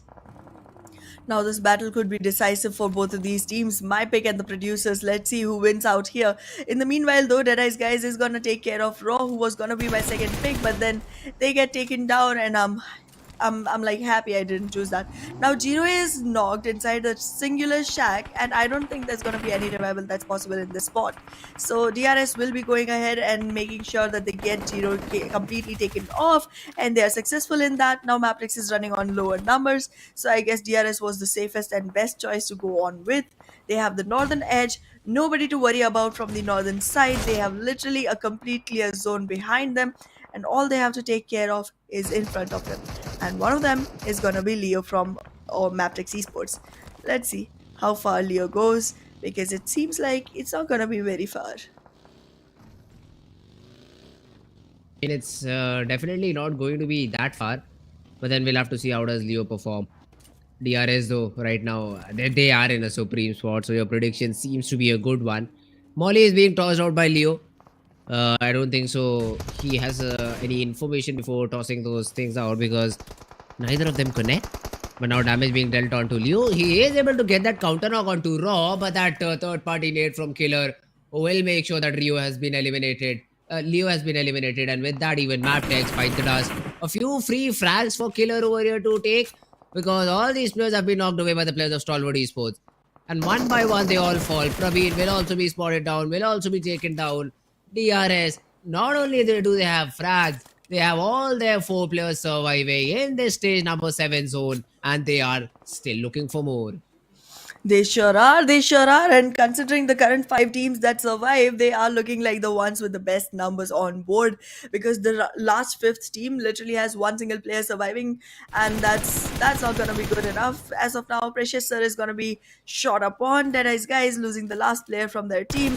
It's gonna be an easy possibility for HVDC. They go ahead, acquire it. HVDC and DRS are the only 2 teams that might even be able to fight it off, because the last circles don't look very supportive for Stalwarts or for Raw, considering that their numbers are really, really low. This one was an unintentional ram, and I definitely deserve credit for this. All right. You can take all the credit you need. You can take Thank all the you. credit you want. Don't mind. But yeah, this time around, Stalwart still 2 players, so you cannot count them out entirely. I mean, yes, of course, DRS will be the favored ones in this fight, considering the zone is also with them. HVDC have only 3 players, so this looks like a fight between the players of Team DRS and HVDC. Well, where Stalwart will try to play that third party role. So They that's something that you'll have to keep in mind. That's true. They can. They definitely can. But here's the thing. They're literally stuck in that completely open shed. And that's going to be super tricky for them to even try to make their way back out. The moment they're out of there, they will be shot upon. The moment they're trying to relocate, they will be shot upon. So that's just something that I'm slightly worried about for Stalwart. If they were in a much better position, I would definitely still not count them out. But because of their position, they seem to be even in a more riskier position that they actually would be, considering just the numbers of players that they have. Now, if you take a look at the numbers of players, it is definitely looking DRS favored. But when you take the position into consideration, it seems like HVDC and Stalwart Esports both are literally concealed. The moment they walk out, they're done for, and that's where the problem is. Before walking out, they're gonna have to find as many frags as possible. And for Stalwart, that seems very difficult, because all the players of DRS are up high top onto the ridge, and it's gonna be very hard to spot them. And well, it's the end of Stalwart, I guess. HVDC knocks and DRS confirms the flag. Great job, guys. Go for it. Third party. That's what's happening right now. HVDC also spamming the Stalwart players. They attempted. They tried at least. Okay, they tried. They did, yeah. It's just the zone that did not support them, because of which we're not in the best possible situation. It's okay, Stalwart guys. You tried your level best. 5 elimination, 3rd spot is still not that bad. 10 points. But now in the total. major fight happens. HVDC versus DRS Gaming. The fight to get that chicken dinner. This is the battle I am looking forward to. I think it's gonna be a slower battle than the one we expected. But Rogue comes out in the open completely alone. The players of DRS do realize that it could be a trick, it could be an illusion, it could be a distraction, and they are going to keep their eyes out for the remaining 2 players as well. But Rogue is definitely putting a target on his back, and he is going to suffer for that. There are going to be consequences. The rest of the team tries to arrive at the same exact location, and now they're all being shot upon. Very little HP on one, very little HP on the other. Rogue is the only one healthy enough to go ahead and take this fight. There is going to be revival, and it is going to be possible, but now they are finding themselves in that particular shack, which was already very difficult to stay inside. These smokes can give you cover, but not for very long. Rogue is about to get knocked. DRS is trying to march forward. They realize there's very little HP on one of the players, and now DRS will be wrapping around from every single angle that is disposed to the team. HVDC, why are you digging your own grave, going to the lower ground, putting yourself in an open space, just using the cover of smokes? This is so bad right now. The problem here is for DRS, because I do not see good ammo left for Delta, and this problem has to be throughout DRS because they've been spamming a lot. So that could be a little difficult thing, but no, the nades will do the job. You just need these throwable utility to get the job done for you when the team is in such a difficult spot. They just are being reign supreme, one after the other, but they're not catching the players. Okay, so Rogue and Sanchir still stand. Another nade being thrown in at them does not get the knock. Rogue tries to throw another from the right hand side. The knock still does not come. Ryuk has not been revived yet, but Rogue is still sitting still. Roos has the ammo, so has the capability to shoot at, and HUDC will be forced out of the area. They will be forced out of the angle. Will shoot them down. And essentially they were hoping that they'll get the knocks with the nades. That's not the case, and one by one they keep falling down. And DRS get a chicken and prove your prediction correct. Go get your glasses, girl. Like, very sorry to disappoint you, but I don't have that many glasses to begin with, and also I cannot see with goggles. I have like, these are prescription glasses. I can't see without these. It was very hard for me to try and support Equal Void the last time because I was literally struggling to see what's on the screen. But DRS, nothing taken away from them. 13 flag points and 10 placement points. They are literally on 23 in total, which is looking super good for DRS. I mean, this team has won my heart.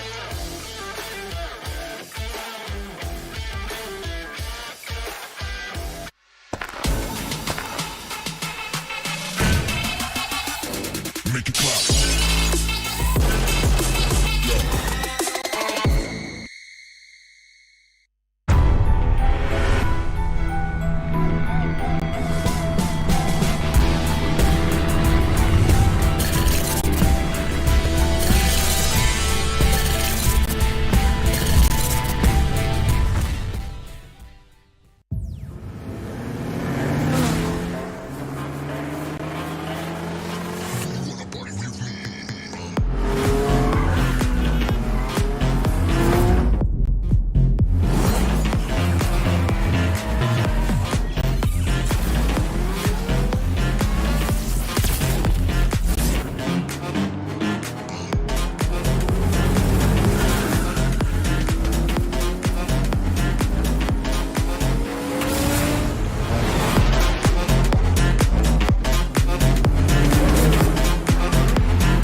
Come on, Anna. Struggling to find himself. Yeah. Now the audience hears you. Oh my goodness. You can repeat it again. You can repeat it again. Okay, I will go ahead and do that. Okay, welcome back everyone to PMPL SA Fall 2023. I'm your host Anna, and with me on desk is Fritz. And Fritz, he has found his glasses, but now he cannot find his predictions anymore. So show some love for the dude. He is very sad right now. You can see it on his face how he stays sad. Like, this is one of those times when there's a line from a song from Jagjit Singh, like, "Tum itna jo muskura rahe ho, kya gum hai jisko chupa rahe ho." He's literally hiding his pain by this laughter. Okay, no, that's true because Stalwart were not able to do good. But hey, guys, don't get me wrong. I'm happy for DRS as well. Okay, so DRS played great. That's good. Prediction correct. 8-6. It seems like the days which I get the prediction correct, she also is the lucky one. But then on days which I'm not able to get the prediction correct, she still does not. I don't care. I'll still stick to my Yeah, same now you line. don't care. I don't care. I do a little bit because my glasses are just right behind me. I want to show them off, but I cannot on my enemy's prediction. But it's okay. Enemy? Excuse me. I hope I get my correct prediction in the upcoming third game. Hopefully, we'll see soon enough. But yeah, let's take a look at the people who showed the most impact into Let's this go. particular match, because you definitely failed in that part. But yeah, Rules with 3 eliminations of himself got DRS's flag still flying right up high. So all the people, I mean, I saw recently chat a lot, and all the people were complaining that DRS are a little bit passive. What are guys talking about? I just saw 10 plus frag chicken dinner for 13. DRS. Yeah. 13 frag chicken dinner. There we have it. Instant correction. 23 points. That's not passive. That's of course really good. They just matched the numbers Stalwart Esports said the previous time. So that's really good for Team DRS Gaming. They definitely are a team to be looked out for. Plus, if they are able to replicate the same, see, top 16, they're done. They have qualified with this sort of a performance. They should easily be able to get themselves a slot in top 15. Yes, the overall points will be a little bit lower as compared to any other team because the number of bonus games that they've played plus the rankings that they've got is not enough. But then if they are able to continue games like these on the map of Miramar, if they are able to get chicken dinners again and again and again, they will be a team to look out for in the grand finals, because then the points table will be entirely reset. You'll only carry a few points with you in terms of the bonus points. But after that, it's all on the 15 games you play. That is true. And by the way, that reminds me, I have to give you a tiny little trick, my friend. This is how Okay. you predict the right team during You just Miramar. threw away. No, But yeah. okay. No, yeah, truly. On Miramar, if it's a Monte Nuevo or a Hacienda del Petron circle, and DRS has a good position and all numbers, they are going to win 8. That is literally the bottom line of it. Every single time when it has been those circles and they've had players towards the, after even 3 stages, they have won it. So that's just one tiny trick that I know for this particular team in this particular map. But yeah, that works every single time. And yes, there we have it. 23 points for themselves. And look at the difference. Stalwart is literally 13 points behind the complete number of eliminations. That's true. Stalwart Esports, they did have a good position over here. 10 points, not that bad. But DEADEYES guys with 5. ASL with 3. Surprised to see 3 points for ASL because usually this team gets eliminated very early on. 4 MV though, surprised to see them here. 2 points is now where they should be. They should have been. But yeah, that fight on the southern part of the map did not bear fruit. Did not bear fruit for all of these players. So Yeah, I think 4MV really need to perform better on the upcoming games. exactly. They got their players picked off by Seal. Seal got their players picked off by ASL. It was a whole cycle going on there and completely in the descending order. But well, the first map was taken by Stalwart, second by DRS. We've both gotten our predictions right today. Maybe we're getting back in the game. But the next game is going to be that of Erangel. And that is one that we like the most. Yeah, Erangel is definitely our favorite map. But after that, we also have Arena. So Arena is what I'm excited to see because that's one position where only 2 teams fight. So no third parties. True. You will get the best team available in the 4v4. Not the best because there have been a lot of games which have ended 39-40. Could have gone either way. That I mean would have literally meant that team would have been better, but add a lot of calculation. I just want to say that the team winning will not be the best possible team. You will still have a lot more permutations and combinations to work it out. But the game we saw yesterday, I believe it was HVDC who won, right? HVDC? Or was it Raw? I think it was One of these HVDC. teams. Yeah. Okay, so one of these teams did win Wait, it out. HVDC still hasn't played, if I'm correct. Like, they are in round of 3 Okay. and they're probably in the bottom 2 teams. Like, Whichever I think it team was basically between won HVDC yesterday, and my point being. Mabetex that was done. Yeah. My point being, whichever team won yesterday is the favorites to win the tournament, according to me. Because Okay. the aggressive gameplay, the aggressive game style that they have, the way they know how to use Groza, is just amazing. It's just amazing to see how they just run around the map and start getting those flags.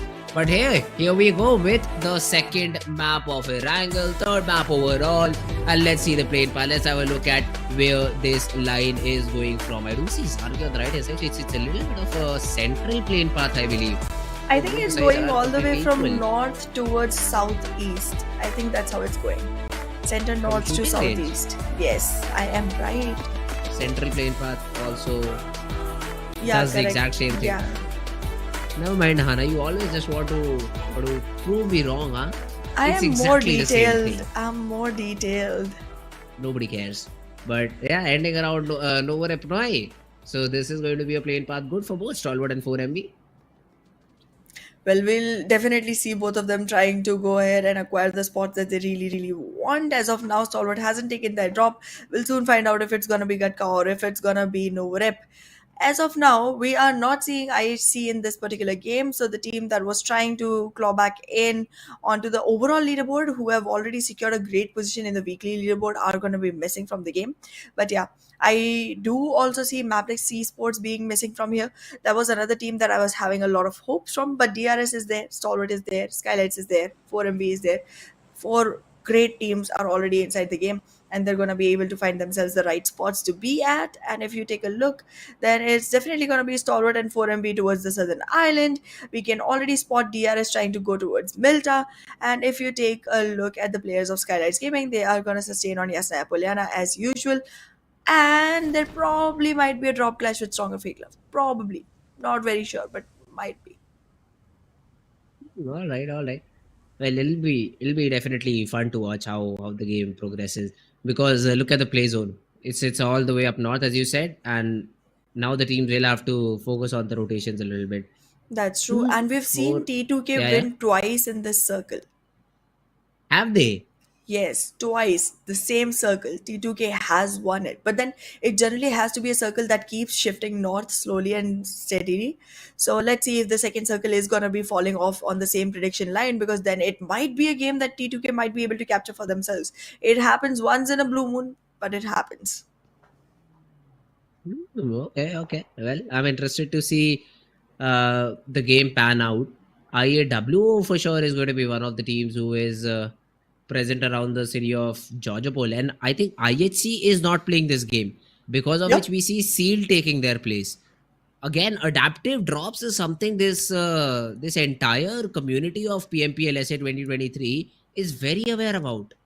Exactly, and they are making sure that they get each other's spots in the perfect timing and not have it contested by multiple teams. So there's great awareness even of this fact that if there are other teams who try to adapt accordingly, will they be going to the same spot or not? Because I've not seen drop clashes happening onto the reason of multiple teams trying to just go to one single spot, which has been evacuated by one of the teams that is not in the zone. Not in the playing groups. But well, SKYLIGHTZ Gaming just not having a good day to begin with at all. They're losing players left and right, up and down already. Just the game has just started and they already lost one. This is so upsetting. So the early loss of players is never good. But let's see. I mean, if either of these teams, face any sort of elimination, yeah, there we go. Skylight just the player found, the player taken down, and STFL early elimination point for them. Well, stronger FAKELOVE with that one extra point in their packets already is looking good enough. As of now, they are going to have one player who needs healing, but that's going to happen soon enough. Right now, he only has boosters, so he's going to munch upon them.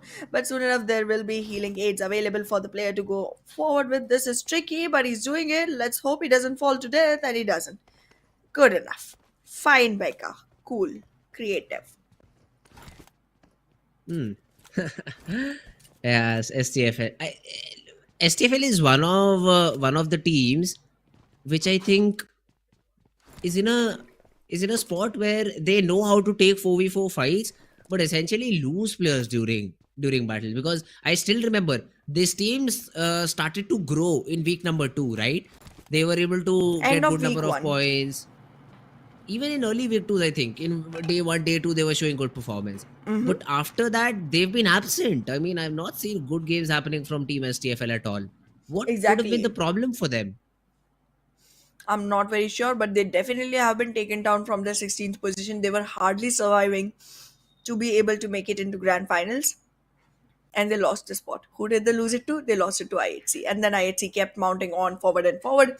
And now the thing is, STFL's spot is acquired by IAWO, and even though that team is not delivering any amazing great games, they're delivering constant good games. So they're able to sustain that position, and STFL is having a really hard time trying to find themselves in the grand finals. Now, let's see though. The other teams around, Stalwart Esports, they've already started off with their rotations, which is a good thing considering they have to rotate for a very, very long distance because the zone is all the way up north. But then again, who stops IC from looting every unlooted little compound? This guy just stops the vehicle as soon as he sees the first set. Bros, I got one med kit. Thank you. And they just loots it out and will start off with this rotation. It's just small little things that I like. I have fun about watching Team Stalwart Esports. 4MV are yet very isolated from each other, very focused on their loot, making sure that they also do not leave any nook or cranny in the city of what do we call this, military base? It's not a city, but it's a structure. Yep. So from military base, they are finally going to be starting to move ahead. The bridge does have JMEX's presence on the other end, but I don't think that's going to be a team to worry about, nor are they trying to guard the bridge at all to begin with. So that's an easy peasy entry for the side of 4MV, and also a very uncontested one. If you talk about the teams towards the southern region, we do have JMEX trying to make their way back in, and so for 4MV, already mentioned. But now towards the eastern side of the southern region, we have Stalwart Esports, DRS, and Venom DE. These three teams are slightly more proactive when it comes to taking fights and comes to being in a situation of being in a duel. And I think they might actually start a clash while rotating. And DRS, considering they recently won their match with such a good point on their overall board, I think they will be in a slight more confident position, which will push them to take the battle as quickly as possible. So this is one fight I'm going to be super interested in watching, because if DRS and Stalwart Esports clash among themselves, the Venom, one of the teams who generally does not respect the circle, will actually have a shot at making a third party appearance and coming in with a cameo, popping a couple of heads, and then going back into the circle. All right. Well, we'll have to see how the game goes right now. The circle has already started to close in, so all these teams have also started their rotation. But yes, JMEX 2 players are still around Ferry Pier. Do they go for the third party? Not the third party, but a rotational clash against 4MV. I think they won't. They won't choose to. But 4MV might initiate it. You never know. It's a 2-2 split from the side of JMEX. The players are very far away to actually go ahead and revive anyone. And the ones battling the blue might have a hard time into the fight anyway. So it might be an easy position for 4MV to acquire a couple of points. They desperately need some. So, I mean, I'm all for it. If 4MV wants to initiate that fight, all power from me to them. All right. JMEX though, let's see how do they want to continue the game, because all the four players for now, they do survive. T2K on the other hand, now you said it, now it will be in my mind if T2K is able to get the chicken. Maybe not, but still, if they are somewhere around the circle, they're literally in the center of it. For now. But when the prediction comes, that's what I'm saying. So when the prediction comes, if they're somewhere around the circle, haha, thank you for the cheated. I mean, it's fine. It's not like I want to compete with you. I'm just giving you slight little patterns that I've noticed in all of this time. Like early on, we realized that whenever it's a Sosnovyka military base circle 4MV definitely gets it. It happened in the first week over and over, but then it stopped happening. T2K is consistent with that. They are able to deliver chickens whenever it comes to this circle, and they are playing. And similar can be said about DRS in the previous map, as we discussed earlier. So yeah, I'm cool with you using those cheats, but then again, it kind of has to slightly depend even on the number of players that survive and the position that they have inside the circle. But yeah, if they do have a good position and good numbers, they are gonna win it. That's obviously a sure shot. But yeah, Groza has arrived in the drop box. We see a lot of Groza action during the TDM, but not as much during the generic games. And look at ASL taking a fight with a much bigger fish, and still being able to hook it. That's true. Let's see. ASL, yeah, that's a confirmation too. For a second, I thought the confirmation is going to be a little bit dicey, but nah, that's available at the same time. So let's see. IAWO on the other hand, I don't know what they're doing right now, but I believe they know that Leo Esports is in close proximity, so they are throwing smokes, making sure that the vehicles are safe and secure, and they'll be parked behind the compound, I believe. Meanwhile, NBeSports, all 4 players in 2 different compounds. By experience, I'm telling you, this is not a good compound to hold NBeSports by experience, because this house is made up of nothing but glasses. You have windows on literally all 4 sides. You will be bombarded on every other angle, and as soon as you try to get out of the compound, that's exactly what will happen. Third party, you cannot save your vehicle from any other angle. So right now you're literally just testing your luck while trying to just be in this particular compound. That's not fun being here. I kind of agree. Your points make a lot of sense. Let's see if NB Esports is going to be able to realize this in the right amount of time, because if they take too long, they might be taken down very quickly. But well, in the meanwhile, T2K is trying to approach the occasion. If they do lose a couple of players here, then the whole plan goes to shambles. But if they do survive, then it's gonna be a good enough position for T2K to hold on to. Now again, considering the fact that this is one of those places which is gonna be super risky to survive in, very few teams will suspect that these places are gonna be acquired by a team or the other. So that's one reason this might not become a center of attraction, and that might give an opportunity for NB Esports to go ahead and acquire some frags to themselves. But then that's about it. You get maybe one knock, and then a retaliation fire comes in, you're taken down, you're done for. All you could do was probably take one player down from the other side. So that's not the most optimal situation, but yeah, that benefit will be with you for a couple of seconds into the early fight.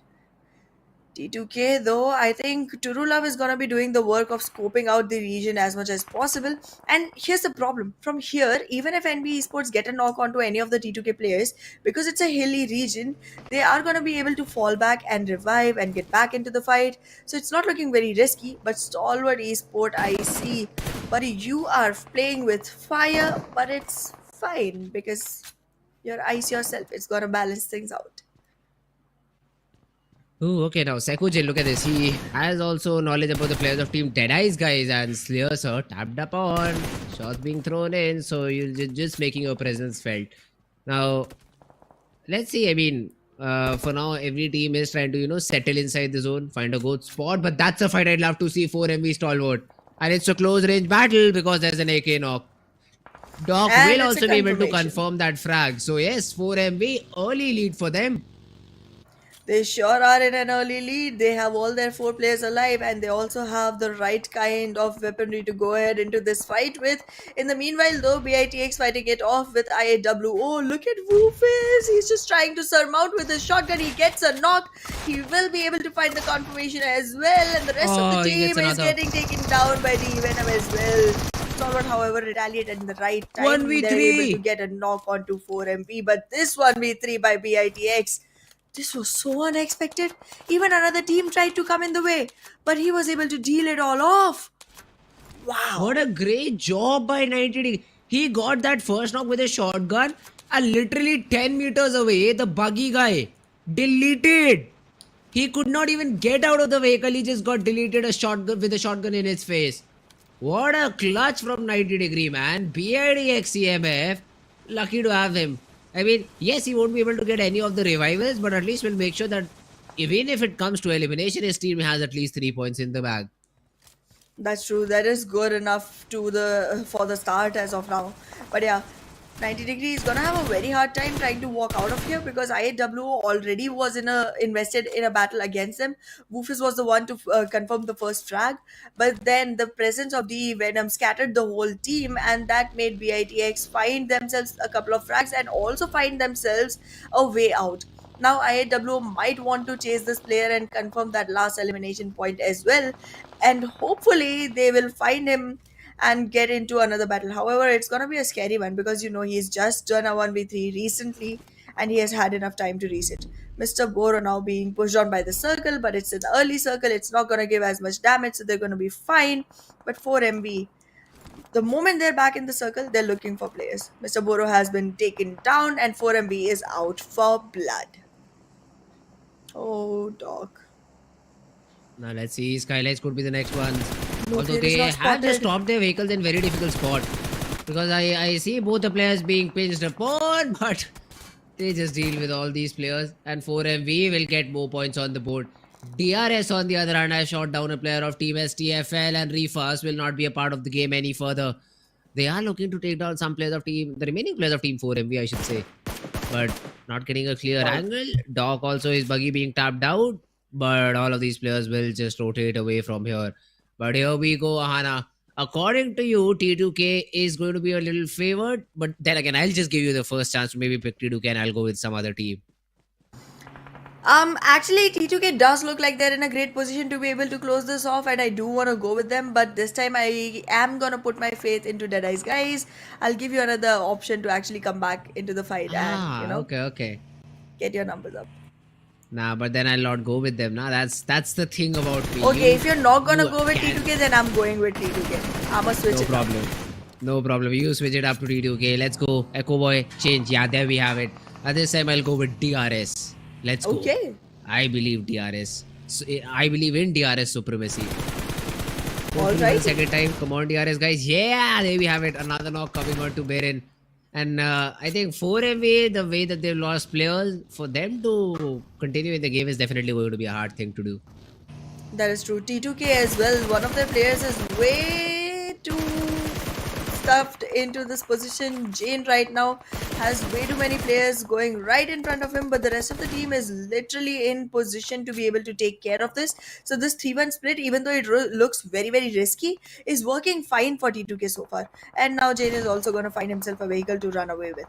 So that's an escape plan that's working fine for now. DRS still trying to find their way inside the circle, and in the meanwhile, ASL taking care of DEADEYES, guys. Thank God I switched around. All thanks to me, huh? Okay, all thanks to me because I did not take T2K. So that's I saved you from another early bad prediction. Meanwhile, JMEX as well into that early fight with the players of Team SEAL Esports. They've got one knock, but then again the trades have happened, and JMEX they will still survive. The revival will also come in, and all of the 4 players in the game. Now this is the first for JMEX. Let's see how JMEX is gonna be performing here. Once Seal is taken down, they might be in a better position. Leo gets frags after frags onto NBeSports, and our producer's prediction starts coming into play. He has predicted Leo, by the way, just so you guys know. And right now it seems like JMEX is gonna be suffering some loss from the side of Seal. This is not the best position, and Seal is not looking like they have any confusion about it. They have realized it was a mistake, and now they're gonna suffer the consequences of their actions. JMEX picking apart players. When did this start happening? Am I missing something? Maybe not. I do not know. But meanwhile, yeah, Seal, they've got one knock on the other side of the map. So Frag maybe has no, never mind. That revival is also not coming because Kirito has an angle. For a second, I said JMEX were looking good, and suddenly they're not. Kirito has been dropped down to very little HP, but the guy still survives. So that's one good thing for Team Seal. But on the other hand, JMEX and 2 frags again have lost a player in a fight that they were looking really, really powerful. They've lost that edge. The edge has been lost as well as the fight. Fearless now is back in game alongside Kirito, and this is not gonna be one to win. It's a 2v3. Actually, let me correct myself. It is a 2v3. JMEX with those nades is gonna be able to take care of players from Seal, and if they walk out, that's gonna be another opportunity for JMEX. However, it completely depends on the number of throwables that JMEX has, because considering this is literally the edge of the circle, it's not going to be very necessary for Seal to actually walk out of this compound. So let's see how it goes. In the meanwhile, though, DRS, congratulations. I love your predictions. I know, okay. For now, let's just focus on the fight we have, okay? Now, Seal Kirito, close range battle. And the Vector will reign supreme. Not just for one, but for the second one as well. Switches the weapon, wants to take another battle, and takes down nobody. Kirito, over here he pulled out a 1v3, but already had taken down a player of JMEX. And my god, it was a 3v2, but everyone just falls to one guy. Oh goodness, JMEX. I was correct. They were not going to be picking a whole team apart. But anyways, We are finally back into the game of the teams that really are gonna be having any shot at actually making it towards the chicken dinner. So let's see what's happening here. ASL lost a player already. Joker had 2 frags for himself, and in the meanwhile, we are seeing Deadeye's guys suffering from this nade pressure coming in from the side of ASL. However, doesn't seem like they're gonna be falling back either because both the teams have enough throwables to go ahead into this fight. But I would definitely suggest them not to use all of them at one single place. Just like my mom tells me after my salary, don't use it all in one single place. Yeah, don't do that. That's a loss. Okay. All right. Not going to comment on your spending habits though. Deadeye's guy is over here. Still taking that battle and now seem to be in a prime position. Meanwhile, DRS says goodbye to the game. At least they had 5 eliminations to back themselves up, so not the worst possible one. But yeah, now Deadeye's guy is pushing it onto ASL. Chari, he has been spotted down. The shotgun. How does it work from so far? I still cannot get it. But Deadeye's guys can, because of which they've been able to get that elimination as well. Wow, just wow. It is definitely one of those things that make you go wow, and I'm hearing that amazement in your voice. In the meanwhile, though, T2K is still with all 4 players alive, everyone looking healthy, everyone able to make their way back inside the circle, good enough positions, and they look like they got this covered. They also have huge area control inside the circle. I mean, I'm talking like a few seconds into the future. The moment they walk in, they are gonna have a huge area control inside the circle. But Leo and 4MB, these two teams are trying to scope out way too much area inside. Now, dealing with 4MB is gonna be necessary because this is one of those teams that runs around the whole area. It's one single player, but he is literally having his buggy on and he's moving around every single place he finds. Dealing with him will make it easier for the information to stay concealed and kept away from all the other players. But let's see how it goes because 4ME and Stalwart Esports both look like they are going to be taken out hand in hand. All right, Leo though right now, Nova, he's in a good spot. Just is chilling around here. T2K meanwhile engaged into that fight against the players of team STFL. The Molly was good. Molly was a good attempt, but then the players are inside the shack, so the revival is being attempted. Meanwhile, Wow. the Rig is able to confirm that frag onto Senior, although he got shot from a different angle, and I guess it was from 4MV. That's a fight I would like to avoid, or maybe even from the players of team Leo Esports. I don't exactly know which team that was. But yes, T2K pushing in. STFL is not going to be comfortable, man. Not going to be comfortable at all.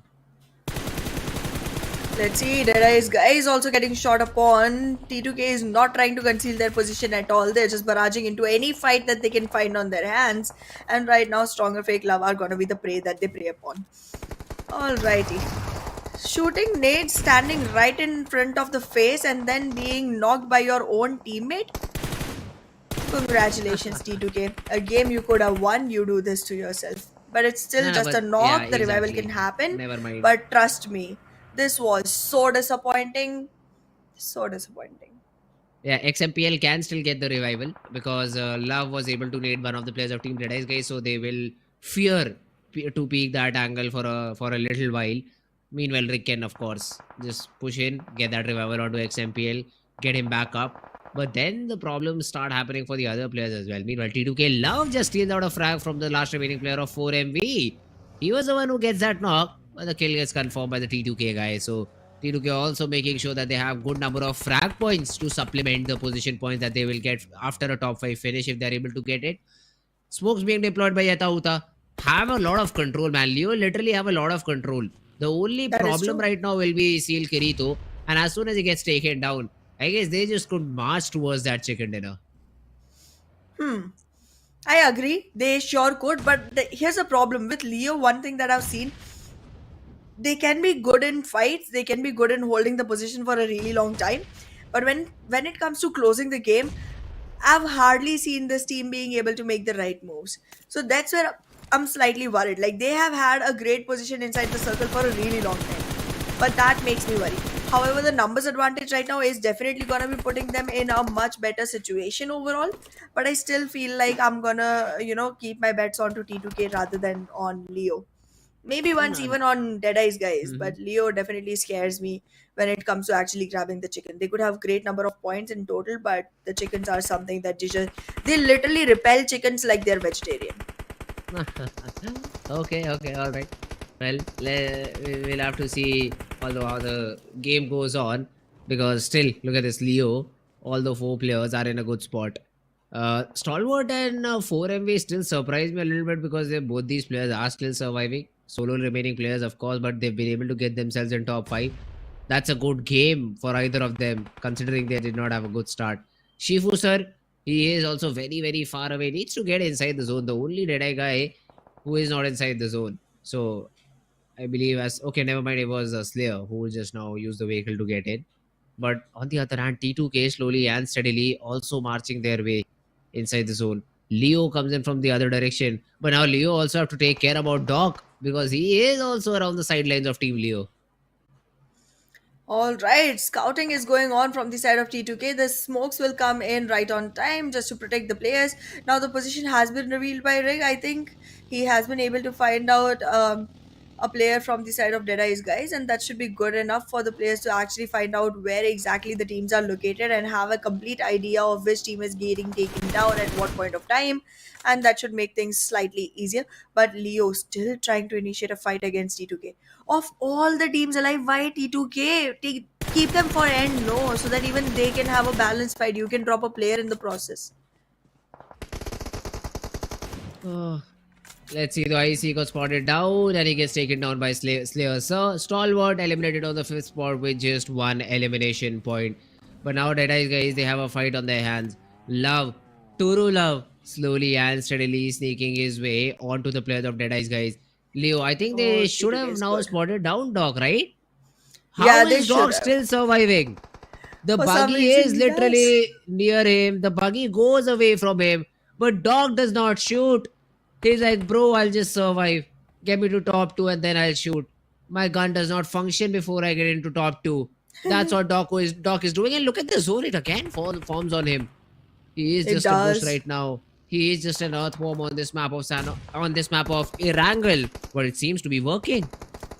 It sure is. It sure is. Now Leo has way too much area control onto the map. They also have a vehicle trying to run around and find as much information as possible. The nades are going to be tossed. Not too much value though. But yeah, they have an idea of where Deadeye's guys are. Once this team is dealt with, it's going to be a 3v4v1 in which I expect Doc to play spoil sport, and considering the position on this player, the players he will be taking down will be from Leo. Okay, a confirmation comes in. Leo has dropped another bullet. And now it seems like players are going to be taken down one after the other. T2K trying to capitalize on the fight gets another. Deadeye's guys has been taken care of. But out in the open, Turula, what are you doing there? Shifu sir will be able to find you, but not enough damage to get you dealt off with. Now it looks like a 2v1v3. And the players who have the most numbers are going to be from T2K. Oh, alright, T2K looking real strong now. Leo, the ones who had that advantage, are in a troubled position. Love though, he is still trying his level best. And also gets another frag onto Deadeye's guy. Shifu sir eliminated. Rick trying to get that run over. Does not happen. Slayer sir with the DBS goes boop boop boop. And Leo from behind want to get that third party. Nades being thrown in. Nades being tossed towards Slayer. But he gets the reset. Just as the reset comes in, the nade also falls. So he needs to get another first hit before anything bad happens. But with that, Deadeye's guys will be taken down. Turula surviving in a 1v2 here. XMPL cannot be given that revival. But I don't think so. Leo I think he is being revived. Now he is. Yeah. But I don't think so. Leo finally will. Nova will know. The round over comes in onto the knocked player. But Nova, he came out of the vehicle. The nade blasts off. Turulav, very little HP. Molly to follow up. He does not want Turulav to reset. The Molly will connect. Force Turulav in an open. Yeta Uta misses a lot of his shots. And now the close-in will come in. Turulav spotted down as he was trying to prone down. Hides behind a tree, but there's a still nade being cooked out. The nade goes out but a little bit too far away. The shotgun around the corner. And Leo wins it out. A big whiff, but essentially it has been able to be countered, and Leo Esports with that chicken dinner. Way too close. Way too close. There was only 20 HP remaining on the last player of Leo Esports, but he manages to do the job, manages to deliver the last shot from his DBS and takes away this winner chicken dinner. Beautifully done. Very well executed. no flaws at all except for the whiff that came in, which should have actually closed the game earlier, but it's fine. It happens. With that, they are going to have 10 eliminations and 20 total points. Good going, guys. They acquire the 12th spot overall.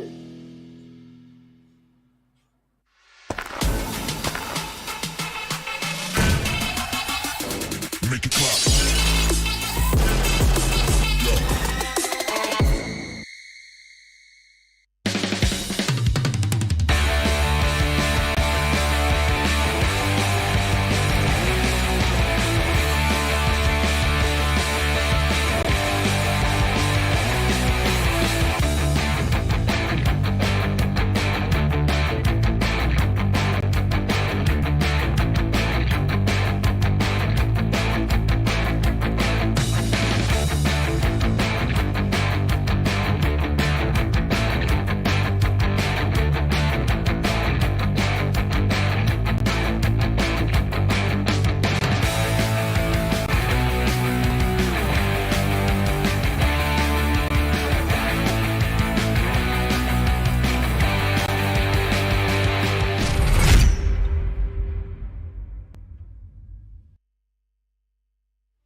Alright guys, welcome after a short little break. We are back with PMPL SA 2023. My name is Fritz. With me will be back again Ahana. This time around for the Arena TDM battle. So that will be a fun one. Also with a little more statistics. None of us got our predictions correct. Nobody was close either. So that does not matter. Did you get it right? No. Now we'll be moving on to the match MVP as well. I know it was close because Leo whiffed a lot of his shots and whiffed a lot of his utility. That's why it was very close. The Molly should have connected long back. Who got the chicken? Who got the chicken? And once again, nobody can hear you. So great job done on that, Ahana. But now we will be looking at the MVP of the game. I believe it's a guy from what? Leo, T2K, DEADEYES guys. Who knows? We'll have to wait before the screen comes in front of us. I mean, I think it could also be 4MB. They had like 6 eliminations to themselves, but they only had one player surviving for a really long time. So you never know. But then 4MB got most of their frags very early on when they were okay, yeah. So then it might not be. Then it might not be him. Yeah. You'll need to take that into account as well. But yeah, it was a fun game. It was a fun game to watch. Nepali domination, sign me up, count me in, because all these fans are Nepali regional fans, so they will be very happy with the performance that their teams have given. DEADEYES guys, T2K, they did not care. They just wanted either of them to win. They just did not want. Is Leo even Nepali, or is it from a sport of the other region? We'll have to. I'll have to check about that. Don't know if they could be Mongolian, right? They could be. I don't know. I'm not gonna be able to tell you that. That's correct. So I mean, for sure the players will be happy, the region will be happy. And now let's have a look. Let's have a look at who the MVP of this particular game is. It is going to be T2K TuruLove. Now you have it TuruLove, but why is it love in game? That's so. That's unfair to casters. Yeah, I know. TuruLove here. TuruLove sounds good. That's a really beautiful name. Let it be. I would definitely file a petition from you to this player. But yeah, he did get himself 3 eliminations with 1088 damage. So he has every right to decline that petition. I mean, yeah, that's correct too. So meanwhile, let's have a look at the players that had an impact in the game. DEADEYES guys, Yetauta from Leo, 5 eliminations overall. Shifuser getting 4 for DEADEYES guys. So they also did show a good performance. And yeah, the only 3 teams over here. So the Yetauta for Leo was the one who did the major heavy lifting. 10 frags is what Leo had, right? So half of them by Yetauta. That means this guy really had a good game overall. And yeah, we also get that confirmation. Leo is that Nepali team. So Nepali domination all over the map in this map of Erangel. Exactly. But yeah, 4MB did show high number of assists, with Doc having 3 assists of his own.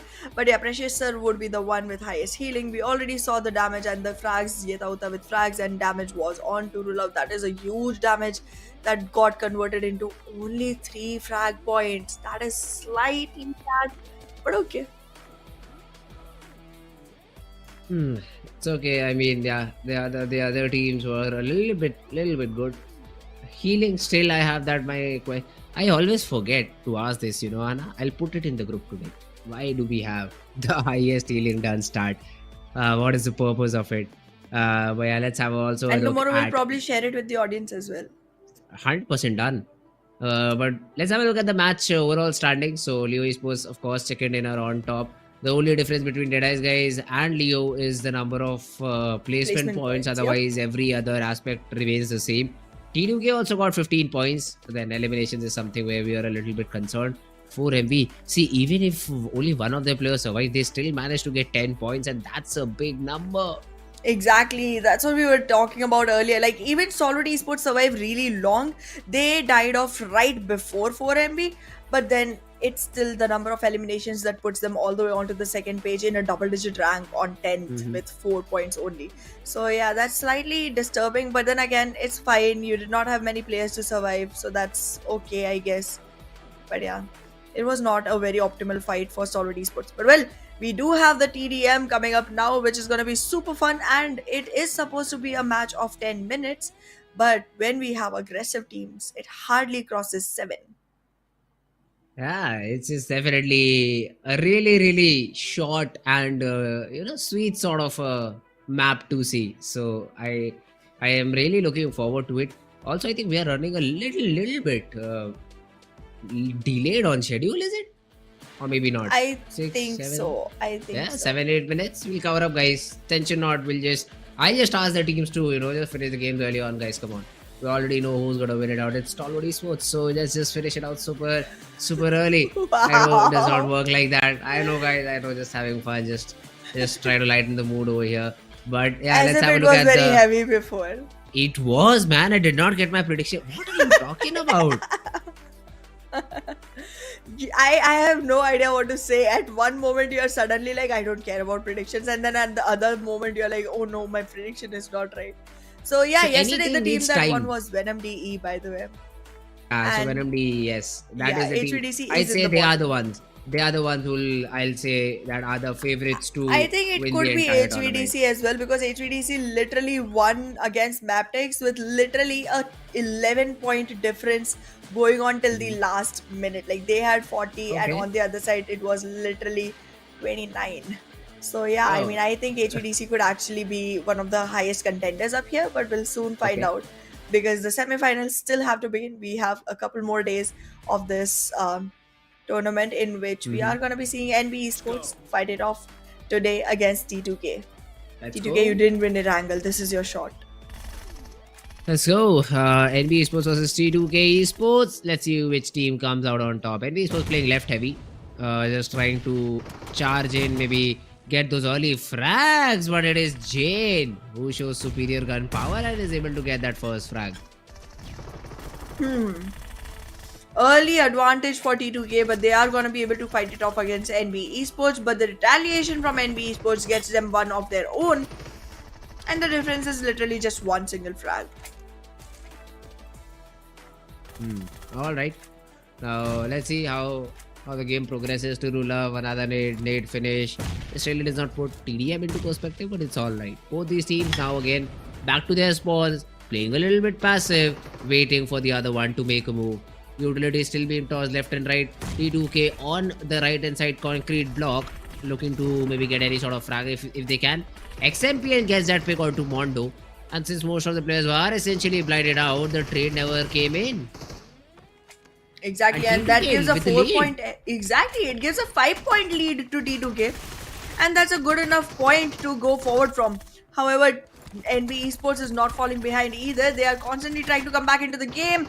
This fight was supposed to be won by T2K, but they don't. They miss it out, and XMPL gets taken down.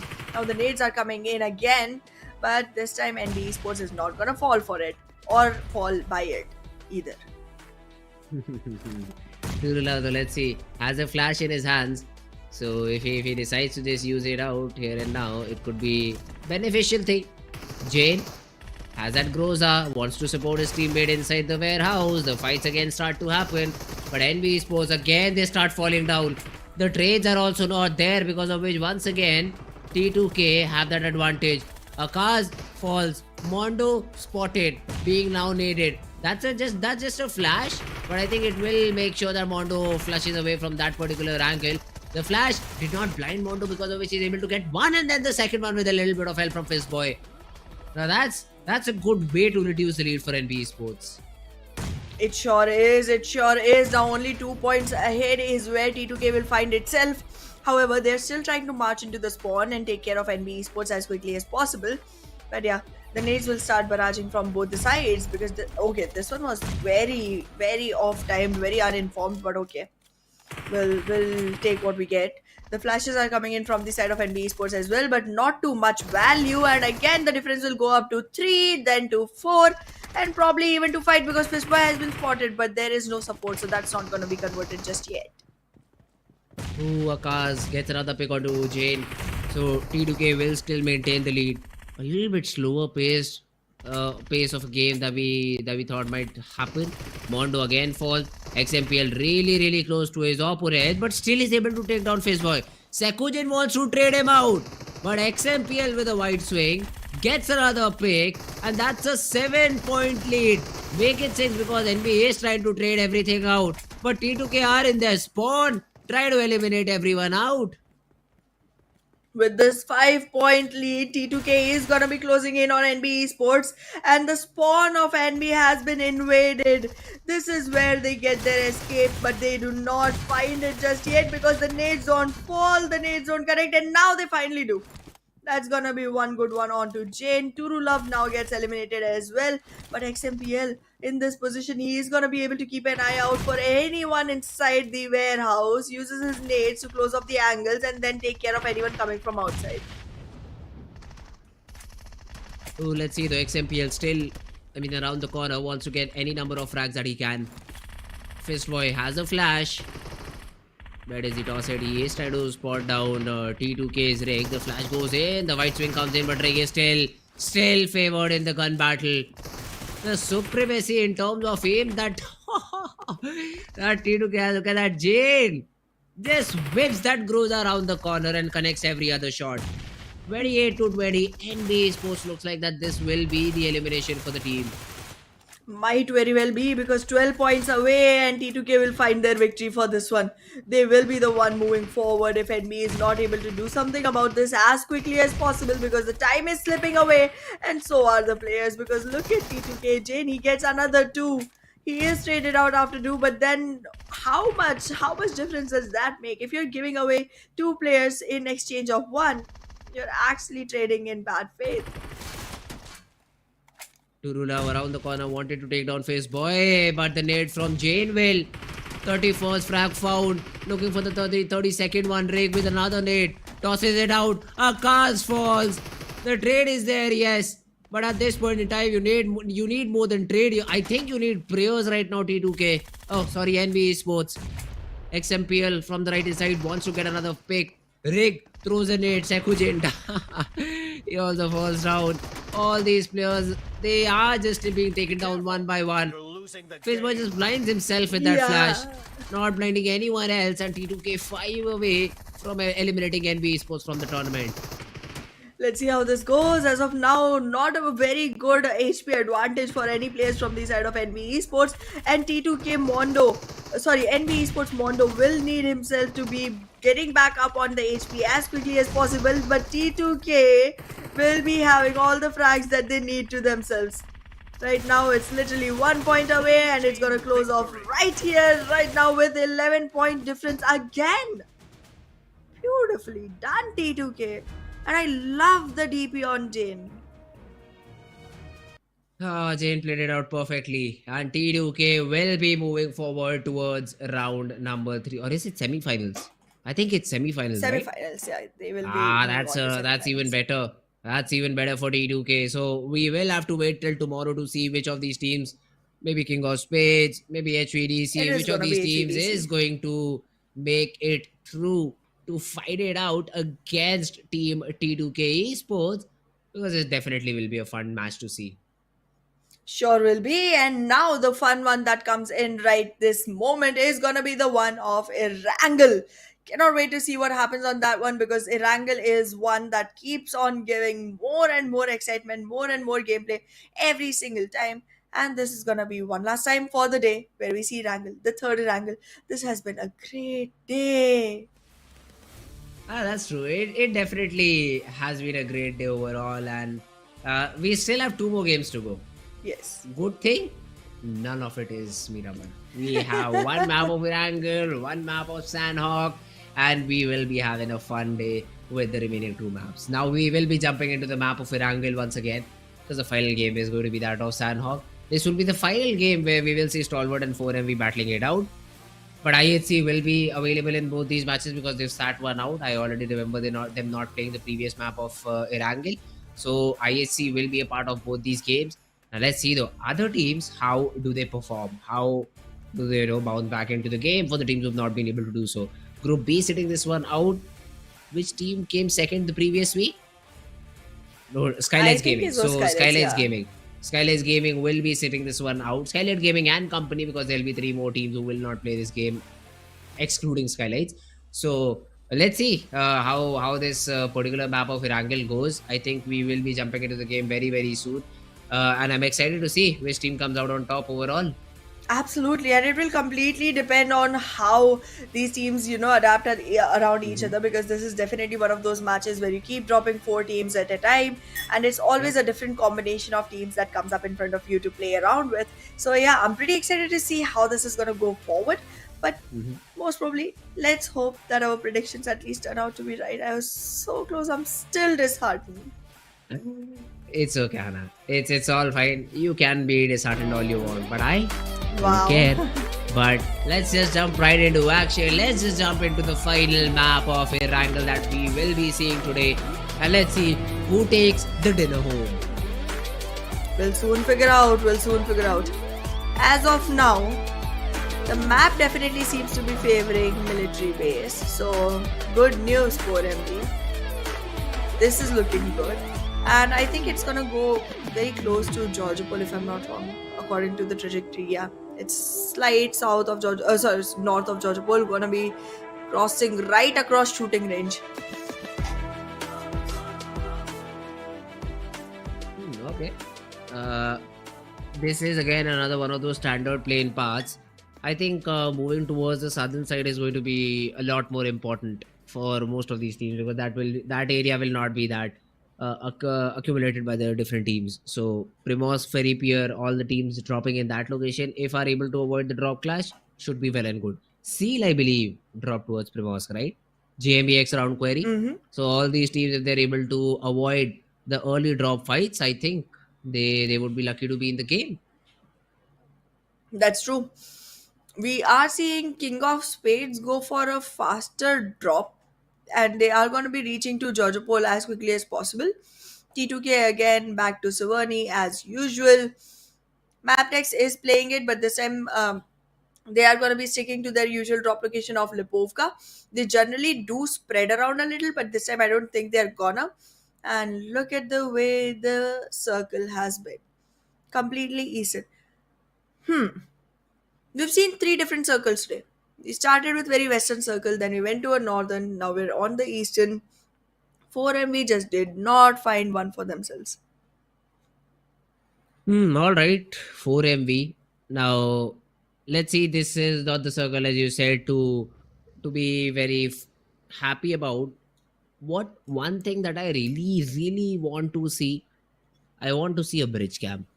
Set it up, because 4MV or Stalwart is going to use a no rep bridge according to the zone that has formed right now. IAW are in prime position to set that bridge camp up, and then maybe try to get the frags for themselves. That could really help them out a lot. So I let's don't see if they think do that or 4MV not. will use no rep bridge.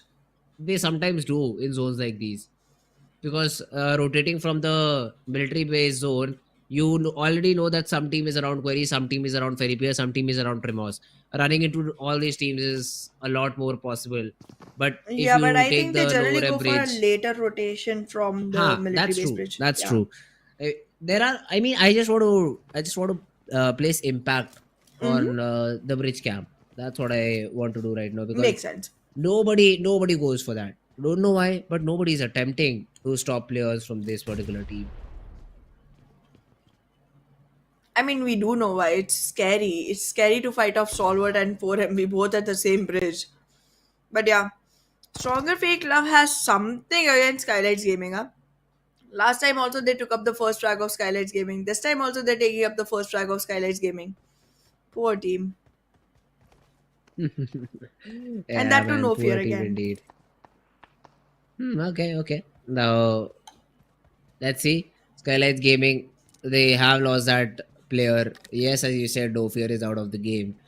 But how do they continue is the biggest question. They've already fallen back towards the main big god building, I think is what this is called. Or I don't know what this name is anymore. But yeah, STFL, they are happy considering they already have 1 point to their name. And that's a really good start. I do see a new weapon in the hands of Mr. Boro. But yeah, let's see SKYLIGHTZ. How much can they do about this game? SKYLIGHTZ might not have the easiest time trying to, get themselves a good position and good elimination points onto this one. So I would definitely want to see the team go ahead and be like, you know what? We're already in a good position. It's okay. Maybe it will be a one position swap. Maybe tomorrow will be a better day. Let's just go ahead, take fights, see if we can do something. Because their main fragger has been eliminated already. I would definitely not want to see the whole team go completely worm like, because in that case they will confirm the speculation that everyone else has, which is that the whole team feeds off of no fear. Unless he performs, the rest of the team doesn't either. They better go ahead and counter that thought. Otherwise, every single team will be trying to get no fear down first, so that they are able to put themselves in a position where they don't have to worry about SKYLIGHTZ Gaming moving forward. And now that the grand finals are coming in, all these strats will start coming into play. Yeah, that's true. Well, let's see. I mean, how all these players just continue the game. STFL this time around, stronger fake love. Wendy still looting around this city of Yasnaya Poliana. Now they've already asserted dominance. Do SKYLIGHTZ even drop on this part tomorrow? Because that's the question I have.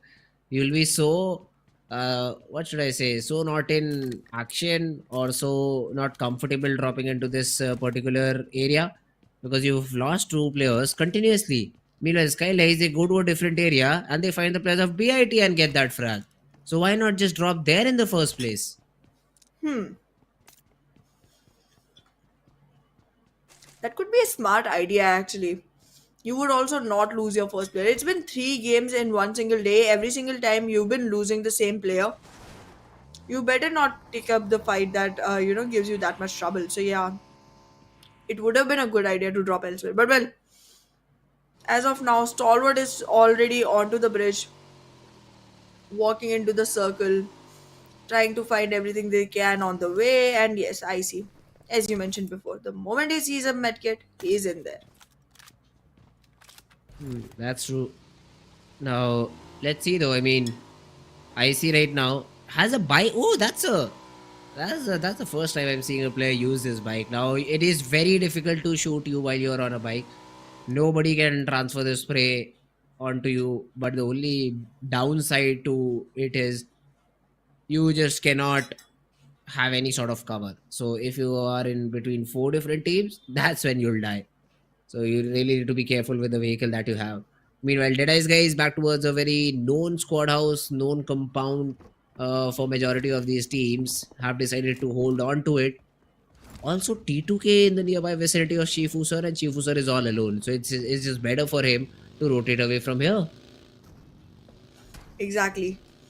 Now Shifu sir and DeADEYES guys are gonna be again reconvening, but look at who's tailing them. I think it is T2K.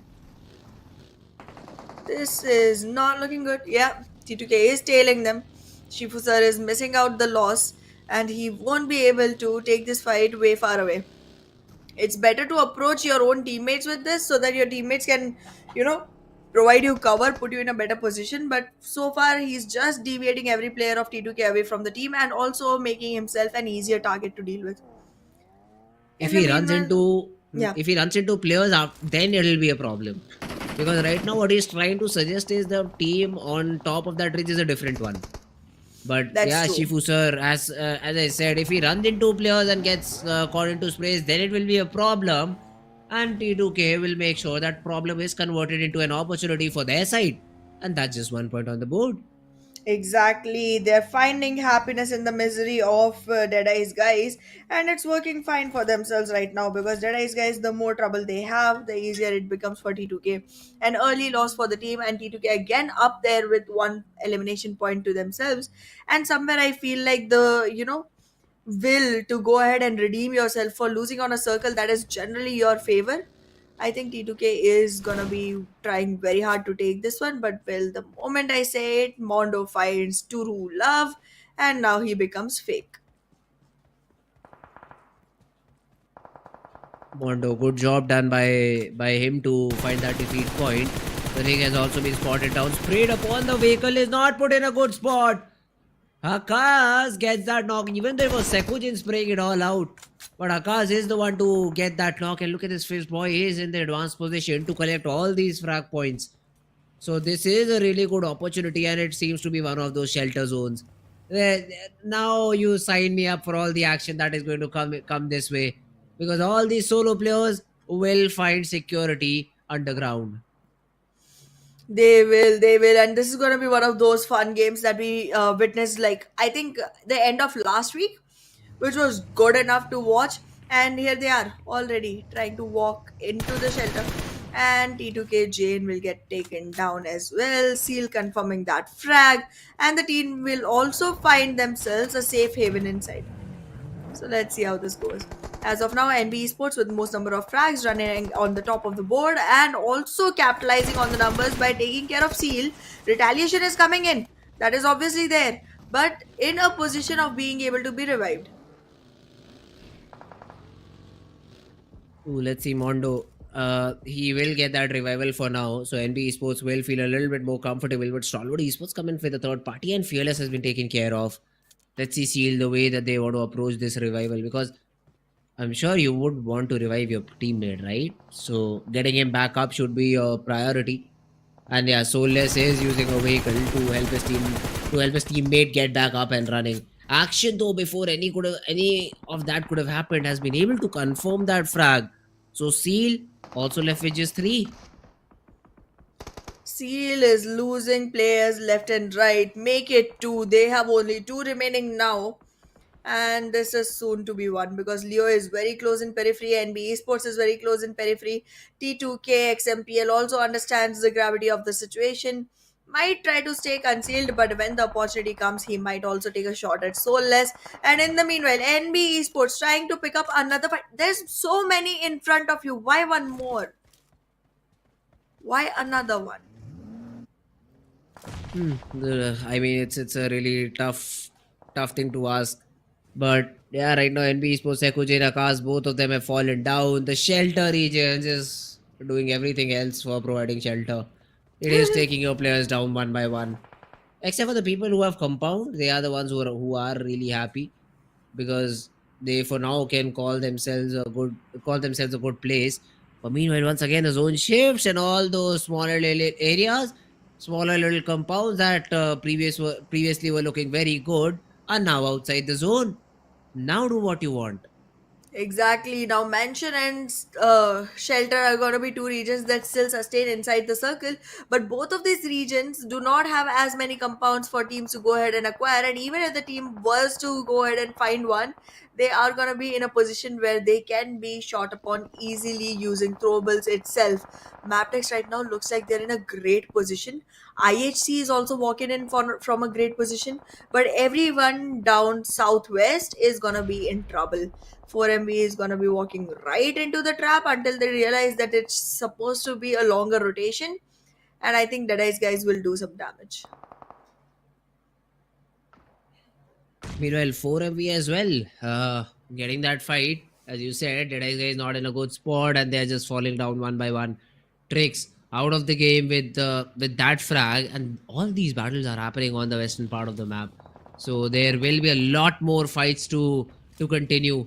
4MV slowly and steadily, they've been getting those knocks. IHC's Yol could be the next ones on their crosshairs. The only problem is Dog does not have enough 556 ammo left. Exactly. Doc will have to take care of the MO and then decide whether to participate in the fight or not, because it's a very long range fight and being able to give it a result from that much of a distance will be slightly difficult. So I think that is the reason the rest of the team from the side of 4MV is trying to approach IHC from a closer range than Doc, and they're moving in slowly and steadily to find the right positioning. But Demo, they have no suspicion of where Demo is. He will be able to find a player. The frag has not come in yet, but it's about to happen. Ooh, demo still. Yeah, this is a big rotation. He can really take matters into his own hands or make it worse. I think he just made it worse. 4MV now will just barge on to demo and try to get that frag. Beren is cooking a nade. But does he have that information that Demo is very, very far back? I think he does, because the nades are near that rock. Apex does not spot the guy on tree, so he calls. I think he just wants to make sure that the nades are not wasted a lot. But I think he himself is tossing one out. Godless though gets that knock onto Dog, and Dog has been entirely eliminated. IHC with the backup. 4MV lose a player. They do, but this is the thing about 4MV. They don't back out of the fight no matter how many players they lose. They're gonna be walking right into the fight and taking the battle into their Yeah, into taking the their battle own into their own hands. hands. Yep. Yup, and now it seems like the circle is pushing in as well. I don't think this is a battle worth the fight, because once you win this, you're still gonna be in enough damage to go ahead for the further war. But that is something these teams are just so adamant at, so stubborn at, they don't want to understand. I mean, even IHC have lost Zeol, I believe. And Yep. IHC escaped. So they bring a buggy. They say, bro, it's enough. Let's just fall back, and that's what they do.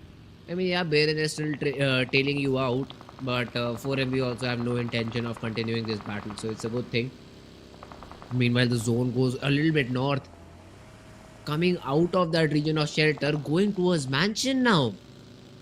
Yup, and this is where things start getting difficult. We were saying it would be a safe haven for all the solo survivors, but it does not seem to be so. Shelter has been taken out of the zone, and that makes it harder for these solo survivors to find anything good for themselves. And now the teams with numbers are gonna have themselves the best position. But Alex, alongside King of Spades, will be able to take care of 4MV, and a very promising team, a team that desperately needed the numbers, just gets taken down so below the actual existence rate of the team. But well, in the meanwhile, Mabetex will also suffer some loss. That too from the players of JMEX. Okay, that's strange, but it's happening. Now talking about the prediction, I mean, and in this particular point, I mean, I do want to go with Stalwart, but I know that is your pick, so Nope, I I'm won't. gonna. I won't. You won't? Nope. Okay, so Stalwart does look good. Yeah, I will go for Stalwart Esports. You go with Stalwart, I go with a very interesting prediction. King That's of Spades? STFL. Oh, okay. Okay. Yeah, I don't know why, but I just want to go with them. So Echo Boy, what's your let's see. prediction? STFL, if they are the ones who will be getting that chicken dinner or not. Okay. What do you mean by so, for now? Yeah, we're just gonna stick with that. STE is what even Echo Boy predicts. So let's see how this turns out. VITX though in the meanwhile getting taken down by your prediction, and that's an elimination that is gonna be in the hands of Stronger Fake Love. The numbers look good, but Seal is on their tail. So far the shots have not connected. So nothing to worry about for STFL, but yeah, soon enough it will start bothering them. I don't even know how many players STFL are all 4 players surviving for STFL. Yes. Oh, okay. I just saw their position and I thought it was a good one to just call them out as the prediction. I don't even know if that will work or not. But hey, let's hope for the best possible result for STFL. Meanwhile, SKYLIGHTZ also have a good position, but then again, no fear out of the game. I think, yeah, that's just GG. As soon as no fear is out, SKYLIGHTZ, the chances of them getting a chicken drastically fall. They do. SKYLIGHTZ still has a good position inside the circle though, but Mabetex is going to be able to take care of those players without much problem. And that's where the trouble starts for SKYLIGHTZ Gaming, because whenever it comes to duels, if they do not have no fear, it becomes really hard for the team to go ahead. And that's the reason that they suffer so much.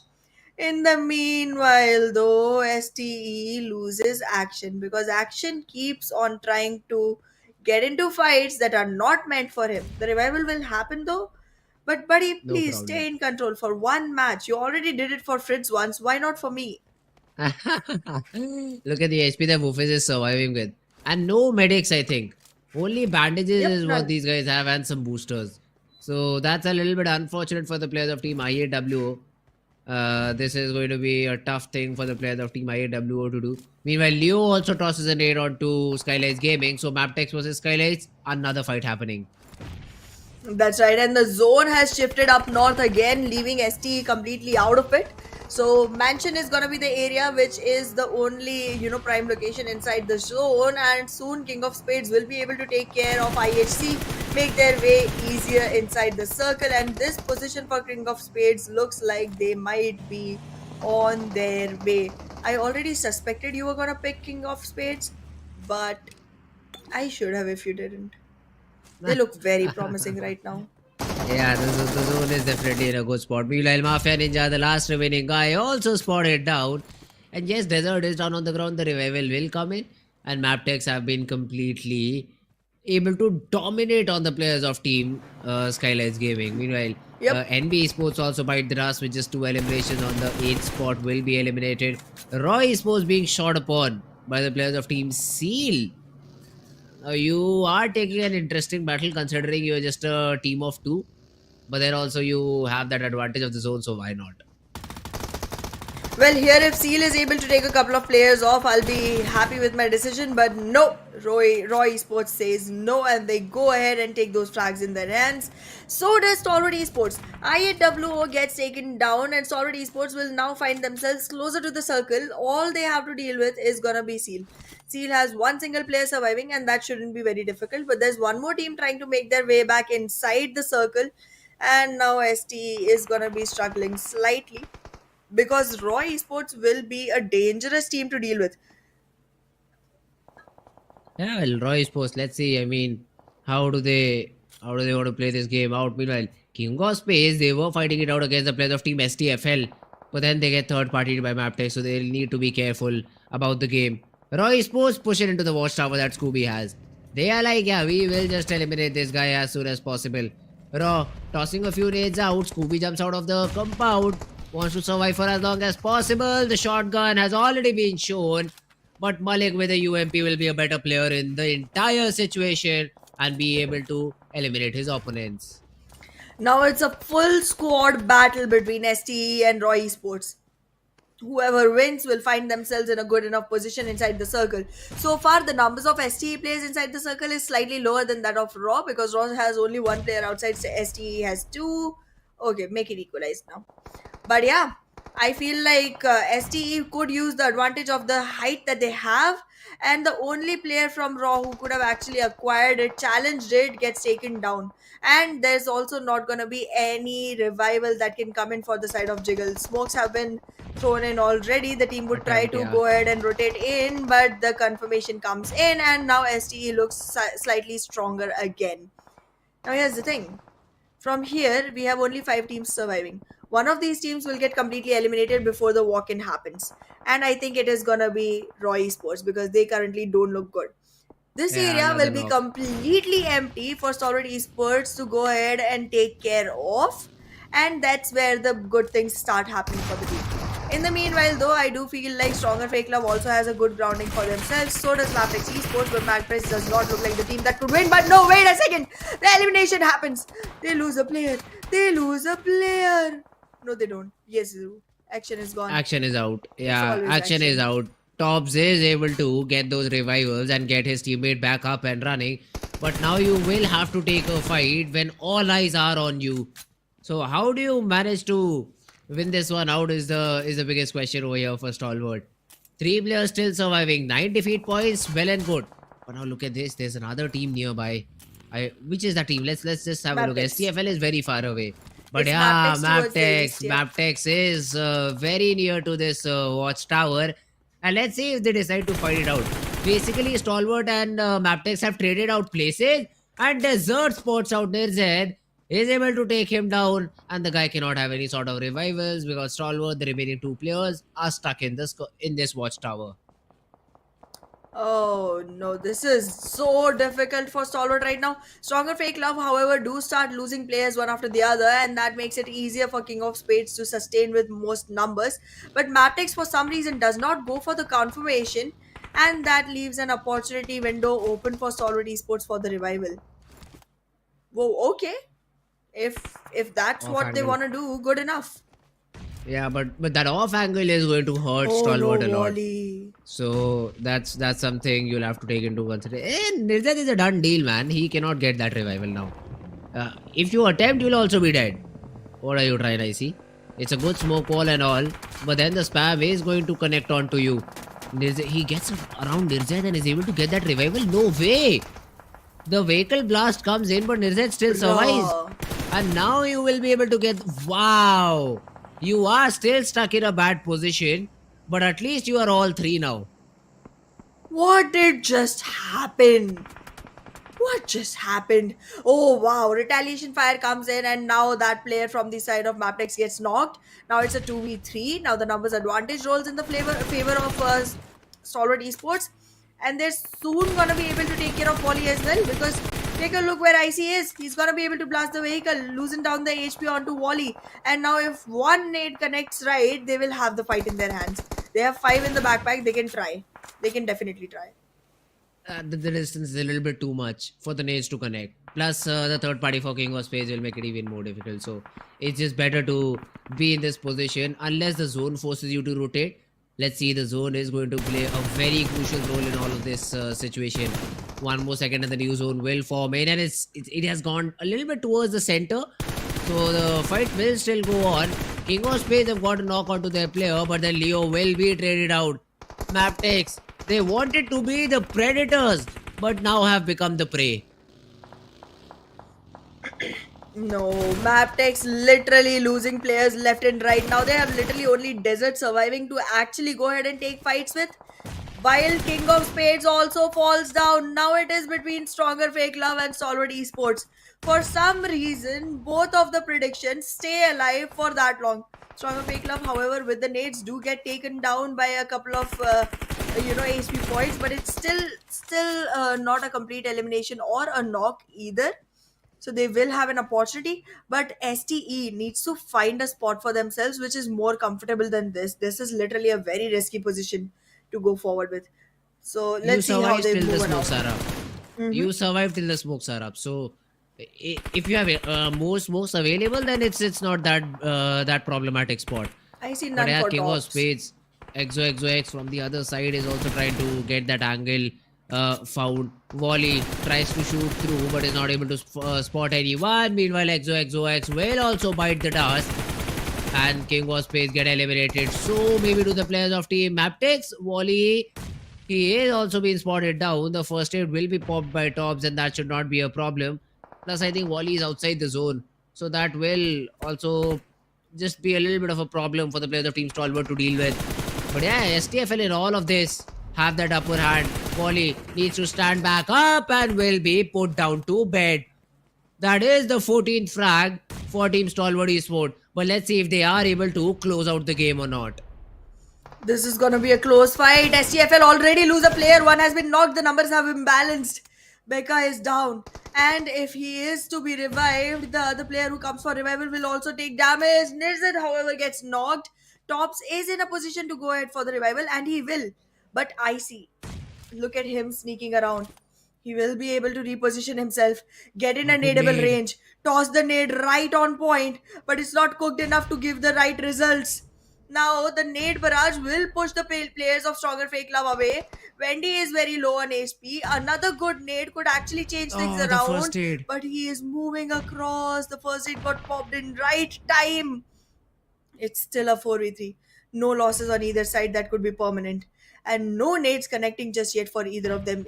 That too is a probability. But wait, the smokes are shading out. The smoke is fading away. Now the cover for STE is gone. And that's where the problem is. No, but IC's position will counter everything if he's able to get 2 knocks. And these STFL Ooh, players nice will be in a lead! problem. That's a Kobe. Becca falls and no revival available for now. He is constantly being raided and Stalwart. They find themselves in a good spot. Senor also might just burst down. He wants to run back. He wants to fall away, which he does in time at least. Wendy though, the position that he has is going to be super crucial in all of this. I see. He is still unnoticed, I believe. And Senor might just fall prey to it. I see for sure should have spotted Senor proning down in that location. This off angle can really do damage. The revival is coming in. But Senor, little does he know there's a stake in their backlines, although Refus gets one knock. Finally, I see, steps up, gets that knock onto Senor, gets the confirmation too. But I think it's a 2v2. Tobbs in this battle. Refus gets that knock. Last remaining player. Tobbs and STFL will get that chicken dinner. The prediction, the odd prediction has been corrected out. Beautifully done by Stronger FAKELOVE. They have risen much stronger than expected. But Stalwart Esports somehow unexpectedly lasted much longer than they were expected to. 11 frags to the name and 21 total points. Stronger FAKELOVE doing good for themselves as of now. Find themselves still on 17th overall rank, but soon might be able to swap the positions.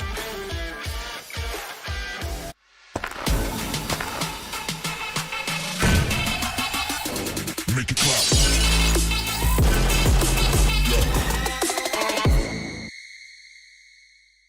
A new 1.6 by 1.6 kilometer map is coming to PUBG Mobile version 2.7. In this map, there are several energy zones where you can receive random attribute boosts, such as increased speed and health recovery. At the same time, lots of supplies spawn in the area. Be sure to grab them while you can. After finding all the supplies in an area, you should keep moving to find more supplies. The fastest way to move about is through portals. Go through one to teleport to the other side somewhere else on the map.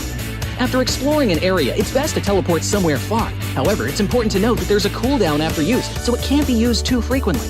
If you want to travel across mid-distances, be sure to take note of the updrafts on the map. Get close to an updraft to get lifted into the air. After reaching a certain height, you'll descend back to the ground.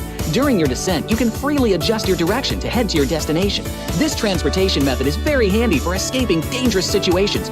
Another thing you have to watch out for are the volcanoes on the map. The lava erupting from these volcanoes can cause damage within a certain range. Be sure not to step on the lava. Otherwise, you'll keep taking damage and lose health. After arriving at a new area, be sure to search for exclusive crates. Approach them to get exclusive themed supplies. Apart from exclusive crates, timed airdrops are also a great way to get supplies, so make sure to keep an eye out for the countdown timer on the minimap. It indicates when an airdrop is about to appear.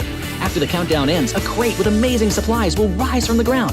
When this happens, there will surely be many enemies vying for the crate, so make sure to lie in wait beforehand and evacuate quickly after grabbing the supplies.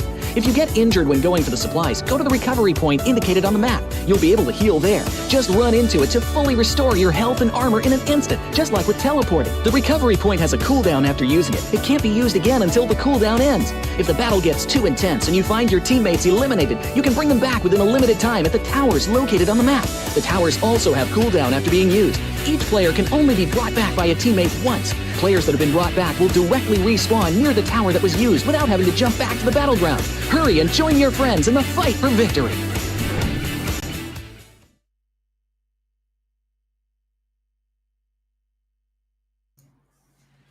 Hello and welcome Alright, back guys, everyone I'll start. Okay. Alright guys, welcome back to Never PMPL SA mind. 2023. I got another prediction correct and here are the cool glasses to supplement that out. And what a game, man. Nobody expected this except for me, because I really thought STFL being so isolated from all the other fights will have that advantage. They knew how to battle it out. Plus I cannot see in these glasses. Wait a second. Enough for the intro. Literally cannot see anything. Same thing happens to me all the time. That's why I choose not to go with such glasses, and soon enough I will have my eyes treated back so that I can do this whole flexing thing that you keep on doing, friends. You're inspiring me, motivating me. But well, somewhere even I am inspiring you and motivating you to actually go ahead and get more predictions right, be in a better position. Tell yourself whatever you want, Anna. I don't care. I really do not care. But yeah, man, a good attempt. See, Stalwart, I did not think they will be able to reach top 2. But they did. Especially after that fight against Mabetex Esports. How in the holy world were they able to get that revival onto the result? I still do not understand. Mabetex, were they missing nails? Were they missing some piece of utility? Don't know how did they allow that revival to come through. It just came in time. And then the shots were taken by Team Stalwart Esports. Mabetex fell down one by one like children. An easy job for Team Stalwart to wipe everyone on that part of the map. But then the fight with STFL did not go the way they had hoped for. That is true. It was slightly difficult for STFL to, go ahead and close this, but they were able to go ahead and close this in their favor nonetheless. And with 5 frags to himself, Reef has put himself in a MVP position and 12-21 damage on the guy. ST still has 3 representatives. I mean, how can you stop this team? They have 13 literally up here on the board. Yeah, well, that's true. I mean that this team should be overall on top in terms of the charts that we'll have, match standing chart. But yeah, the chicken dinner is what gets counted, and I'm just 1 away from equalizing the scoreline here too, Ahana. Oh yes, you are. But that is, you know what that means? That means that you are 1 away. You're still not close. Okay. We'll see about that in the next game, because I think today is my lucky day. Even if it is, the most you can do is equalize the numbers. I'll find the lead again tomorrow. Both my predictions we'll were see about so that. damn close. These teams are literally getting on my nerves today. So Plus, close. both the times I was the one who No, came you out didn't on win top. it the last time. When So T2K neither lost. did you. Yeah, that's true. Neither but did you you. did. So easy job for me. Easy job. But yeah, let's have a look at the match rankings as well. And let's see, I think Stalwart should be on top. Yeah, 15 elimination. That's just too much, man. Too much in terms of elimination. So they will be out on top. Although the number is equalized by STFL. So they were also not short in terms of fragging department. The 4-point difference is what separates Stalwart Esports and STFL. Again, 21 points. And when 2 different teams have literally 42 points in the entire game, the other teams are left with just nothing to achieve. Exactly. 11 And points for considering- Mabetex, Roger State. Yep, exactly. Considering Mabetex has 11 of their own, that just takes away everything from the rest of the teams. So yeah, we are going to see a lot of zeros. Yes, there's a couple of zeros right here. There were 1s for T2K and JMEX and 2 for Miracle Vibes. Bad game for all these teams. SKYLIGHTZ Gaming does not find grounding after losing No Fear. Damn, this team is in a lot of trouble. Yeah, but yeah, this was about it for the map of Irangle. Now let's have a look. I think next is going to be that map of Miramar. Yeah, of course. So Miramar is going to be the next map. Sorry, Sanhok. Yeah, Sanhok is going to be the next. In my brain I had this image, but then I said Miramar because I don't like it. It's okay. Sanhok is going to be the next map on the cards over here. So it will be a fun one. It's a very small map. I don't know the exact number. 8x8 upon 4x4. That means maths, which I cannot do. 1 upon So 4. it's a okay. Thanking me that I did not need to know, but it's a very small map. That's what I want to convey over here. So getting the 25% predictions right on of the Sanhok overall is again map, yeah. difficult because again you need to be very, very lucky. But before we head into that map, it's a surprise to us and a surprise to you. We also have the weak overall standings right now. So Stalwart have, should I say comfortably? Yeah, comfortably taken over every other team.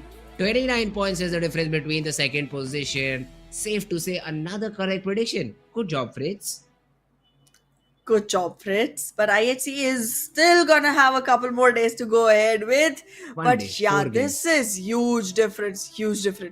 For Miracle Vibes, so down below on the 5th position. Roy Esports somehow managed to come into the first page, but on page 2 the story is looking sad.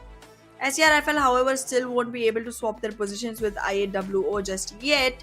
But yeah, they should be able to do this soon enough. All right.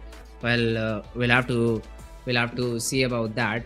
But yeah, it has been a good day indeed. It definitely was a fun tournament. It definitely is, not was, still a lot of games left. It is definitely a fun game tournament. Lot of games left in tournament, Hana. Oh yeah, okay, yes. Got it. Not every time you are correct, okay? So, well, this map of Sanhok is going to be a fun one. A little short, a little small game, but it's for sure going to be a fun game to watch. Absolutely. I mean, Sandhawk is generally very fast paced, and that's what I love about it, even though it's more representative of luck than of skill. And this is something we keep repeating over and over because we want the teams to know if you are not able to make it on Sandhawk, there is no reason to dishearten yourself because it is fine. Sandhawk is random, it just happens. I mean, as much as it is true, but it is also difficult for the other teams to, hear that, work around with that, and still be like, yeah, well, I know it's about luck, but then it will still count in the overall standing. So we'll have to play it out That is properly. We'll true. have to get as many points as possible. So all these things will be related. All these things will be something to be taken into account for. And we will be jumping into the game very, very soon. So as you guys know, there's a small little screen. Although today I do not have my map feed opened up. But then I love Me the Echo neither. Boy has already told us that the game is going to start in 2 minutes. This was around 1 minute before. So I'm guessing 1 more minute is left on the clock. 20 seconds here. He just came back You're in so our bad ears. at even and calculating the time.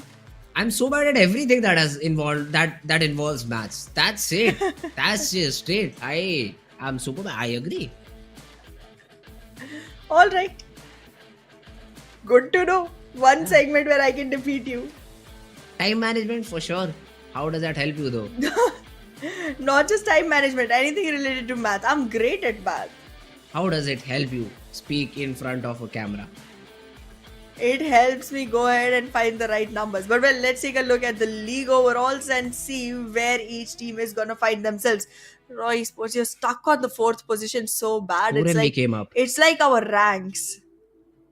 But look at that. 4MB is already overtaken the players of SKYLIGHTZ Gaming. So it's just a 6-point lead. Stalwart is on another level, bro. This is a team I predicted for the tournament, and I think I'll be correct. They have around 500 64. points, 7 short of 500 points, and they will be hitting that. What do we call 1,000? A good word for 1,000, like centuries for 100. I don't know, 10 Good centuries. at maths, huh? Never mind.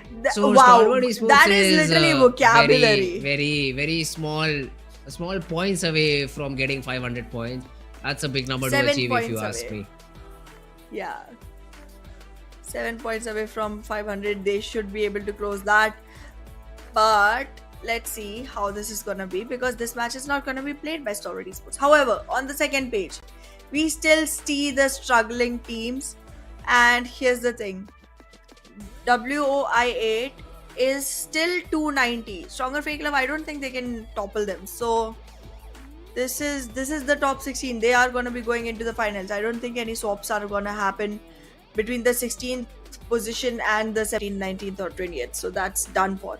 And JMEX, kudos guys, you're not even on 150. Beautiful. That requires some kind of consistency to stay that low. Yeah, you really need to. You really need to work a little bit more, a little bit hard. Team JMEX probably show us what you got in the next tournament. Same could be said for ASL and Bad Intention, considering now only they have 4 or 5 games remaining to play. So it's not going to be that easy for them to get 60 points in these 5 games, considering they have not even got 60 points throughout the week till now, or have they? I just lost. It's close to the number of points that they 183 have. in total. Sorry, wait, no, yeah, they haven't gotten 264. even 50 points a week because they're even less than 150 in total. So sad. Yeah, JMEX, but STFL had not STFL. ASL had. Yes. ASL had 264 points divided by 2, give or take 130. It's not good. Then 130 is definitely not the best possible number to have if you are on that point in the leaderboard. So Exactly. They have improvement is about definitely 93, necessary. 94 points a week on average. Okay, so that means what, they are in a very difficult spot. Yes. Already said that. So these teams, the top 16 race is still going on. We have STFL, we have IAWO, who are still fighting for that 16th spot, I believe. I think So it's going to be for them, comfortable this game because is it's a going to be 27-point difference. I don't think STFL will be able to cover that. one game. They just got 21 points. Yeah, but it's What not about like the other? IAWO is not getting any points at all, right? They do keep games of getting 21 consistent points. points. Here's the thing, they get consistent points all through. But STFL literally has one good game, and then Okay. it's again a blank slate. So that's the reason I feel like that swap won't be happening. All right. Well, we'll have to see if that happens or not. If she's correct, if I'm correct, I want STFL to qualify now. But yeah, I mean it's looking difficult. One more game is what they need. Do they play on this map of Sana? Which group were STFL in? I just think they forgot are a with team 4 where MB. STFL I existed. think they are with 4 MB, and that's why they Okay. are gonna be playing this one. They set Perfect. out the Then first this, match. Yeah. they can just sing their prayers because we are down to last 60 seconds left before we jump into. I know, guys, I've already said this before, but then I think our producer is not the best possible one. So he gave us the incorrect time the first time around, but this time, see, I predicted it, so it's perfect. We have already Wow. started the game. Okay. Okay. So much salt for the producer today. He's gonna be holding back in his food. But well, No problem. Let him. let him. Okay. We'll let him. As of Yeah. now, it seems like, I mean, does the plate path even matter? Nope. You can also Let's- drop to let's Nakam skip it. Tambang. But yeah, well, I know my producer is a very avid listener to what we have to say, Ahana. And once again, I made a mistake yesterday. I accept it. I said the plane path is a straight line. But how am I wrong? Tell me that. How You're not how wrong, am you're I- just way too obvious. I haven't seen a curvy plane path like in centuries. So how am I even wrong? You're not wrong, you're just obvious. You were like, So- this is an interesting plane path because it's going straight. It's a straight line. Yeah, man. Look at that. Look at the irony. Look at all the other English adjectives that we used to learn in class 10th and 11th. All those apply to that line, no? I don't know anything except irony. That's why I just said irony. Oh, goodness. Onomatopoeia. Another one I remember.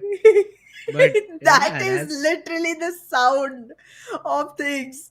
Onomatopoeia means string, tring, ring, ring, ding, dong, all of those things. It does not I- apply to the line being straight. Hey, I'm not good at English either, okay? Goodness. I'm not good at English. I'm not Look good at at the maths. circle. But look Yeah, at the but I'm circle. good at reading what's happening on the map. So call me a geographer from now on. Yeah, well, now we'll have to see. I mean, this circle is definitely looking quite round. A lot of teams are already inside the circle. So the other ones have to move in the zone as soon as possible. 4MB, DRS, HUDC won't be happy with the position that the circle is in. Right. Also, the shape. Will they be unhappy by the shape of it? But yeah, If it was wait like a second, rectangle, that's it not would have even covered round. more area. No, but the circle is not even round. What do we call this shape? This is slightly. It's a sector of a circle, to be very honest, because whenever a piece of the circle is taken off, it's called a sector of a circle. So yeah, Okay. it's larger than a semicircle, but it's still not a complete circle. Wow. Okay. Now it makes a lot of sense. So a sector of a circle is what we see right now. Hopefully, it gets converted into a small little circle as soon as possible. So we can see some good zones happening. We can see some good fights happening. I Whereas want maximum water zones. back towards Painan. Water zone, huh? Yeah, I want to see a lot of water inside the zone because then the teams are like pitched so close to each other. They keep fighting and they keep fighting, and then you would be shooting someone else, but you collaterally find someone else, and it's just so chaotic. I love that chaos. I find my zen in that chaos. I can meditate if teams fight like that. Okay. Well, we'll have to see. I mean, the rotations, how everything just happens around the map. SKYLIGHTZ Gaming should not have a problem. I say for SKYLIGHTZ Gaming, make a sort of a triangle and put no fear in between it for the early stages, so that no fear cannot be eliminated and you can have a good game. Because I think the win condition for SKYLIGHTZ Gaming is having no fear available in the final few zones. This sounds very, very interesting and true at the same time. It's gonna be slightly hard for the team to do it, but if they are able to, they could actually pull off miracles. I'm so with you. Like, give 3 human shields to no fear, basically. I mean, that could be done. That could really be done. So we will have to see. I And mean, they- how does the game continue? Exactly. And that shape in which these 3 players will be will look like a triangle, right? Triangle. Three sides triangle. Yeah, triangle. Yes.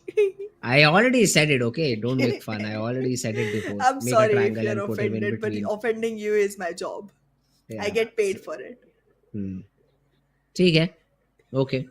In Hindi we say chalega, but all right. You'll Uh, make do with it.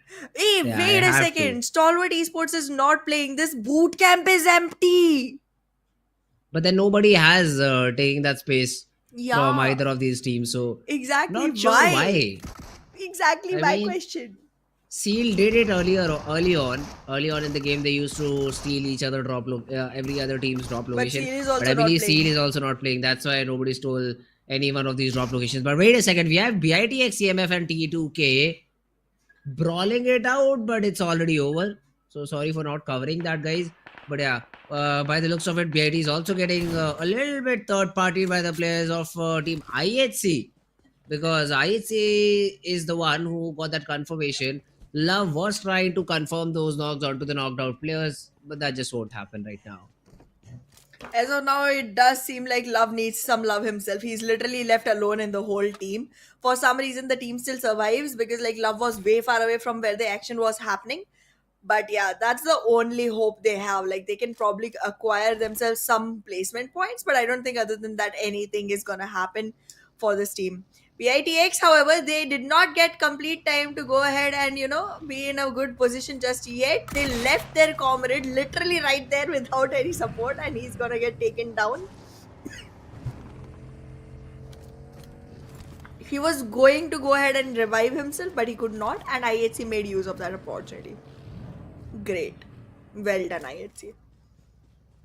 Yeah, Free that's flag true. to the names. I mean, IHC is definitely in a good spot right now. So we'll have to see. I mean, how do they sort of continue the game?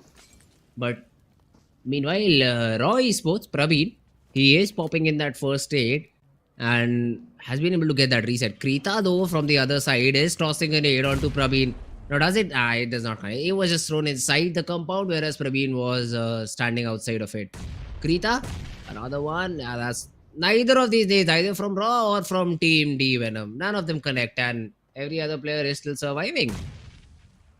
Well, so they are. So they are. Let's see which team will have the better of this particular fight, because so far it seems like Raw Esports is very scattered, and if they lose a player, they're gonna lose him for good.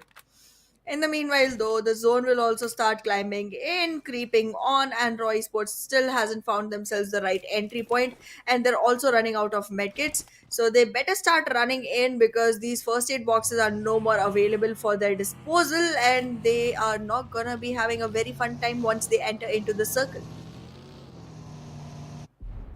That's true. Not a fun time while trying to get inside the circle. But right now, yes, getting inside the zone is going to be the priority over here. So let's see. ASL, STFL, all these players, they are looking for a fight. And STFL, have they lost a player? Because I only see Becca, Wendy, and Rifas. So don't know if the other player is around the corner, is somewhere else, or has been eliminated out of the game. Well, we'll soon figure out. It's not going to be long before we get that information. But yeah, as of now, it definitely seems like the teams are going to be in a lot of trouble. It seems like STRFL with all fours is going to have the higher ground into this fight, and ASL will have to be super careful of when and how they move out of this particular area. The good thing, however, is that the circle has now given up on the water area, which means it's shifting towards land. It's a southern circle, so it's still covering boot camp. So all the teams that tried to make their way inside the circle are in a safe enough zone, except for a couple. It's like very few teams that still have to rotate.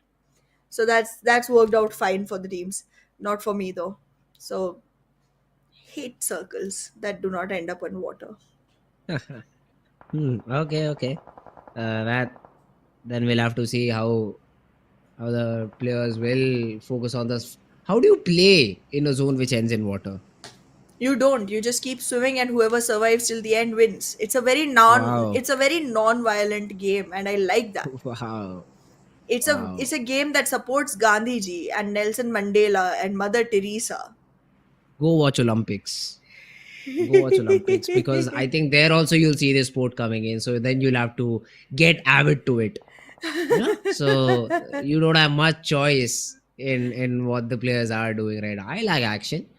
I like shooting people in Yeah, game, of that's why you course. picked up So Stalwart. yeah, I exactly. Aren't you Now from you know. Aren't you from Delhi? Yeah, I am. Now it So makes sense why you like shooting people. okay, all right. I'm Well, kidding. I'm well, kidding. we'll have to see. I mean, how the game in the game though. Of course, Yeah, these players obviously, played Delhi out. is the hotspot for all the LAN games that happen in India. It's amazing. That's true. It's one's already going on, so that's Yeah, that's definitely true. Meanwhile, ASL though, they are also in this particular compound, hoping to be hoping to just have a challenge, just have a fight around their opponents. So let's see if they are able to get any number of frags to themselves. they're soon gonna be able to find themselves those spots, but as of now, it definitely seems like Raw has their hands already dirty with the blood of the Venom. They are gonna be able to charge into this fight soon enough, but yeah, they are falling back though. They had the higher ground. Okay, D Venom Riley could have been a trouble. It's fine. Whatever decision they made, it's fine for them right now. I'm not sure they had any idea of where Riley is, but it was still a better decision to just walk back out of this fight. Now, Raw Esports, though, on the other hand, they might have a fight with D Venom. ASL though found that fight. So STFL has already started losing players.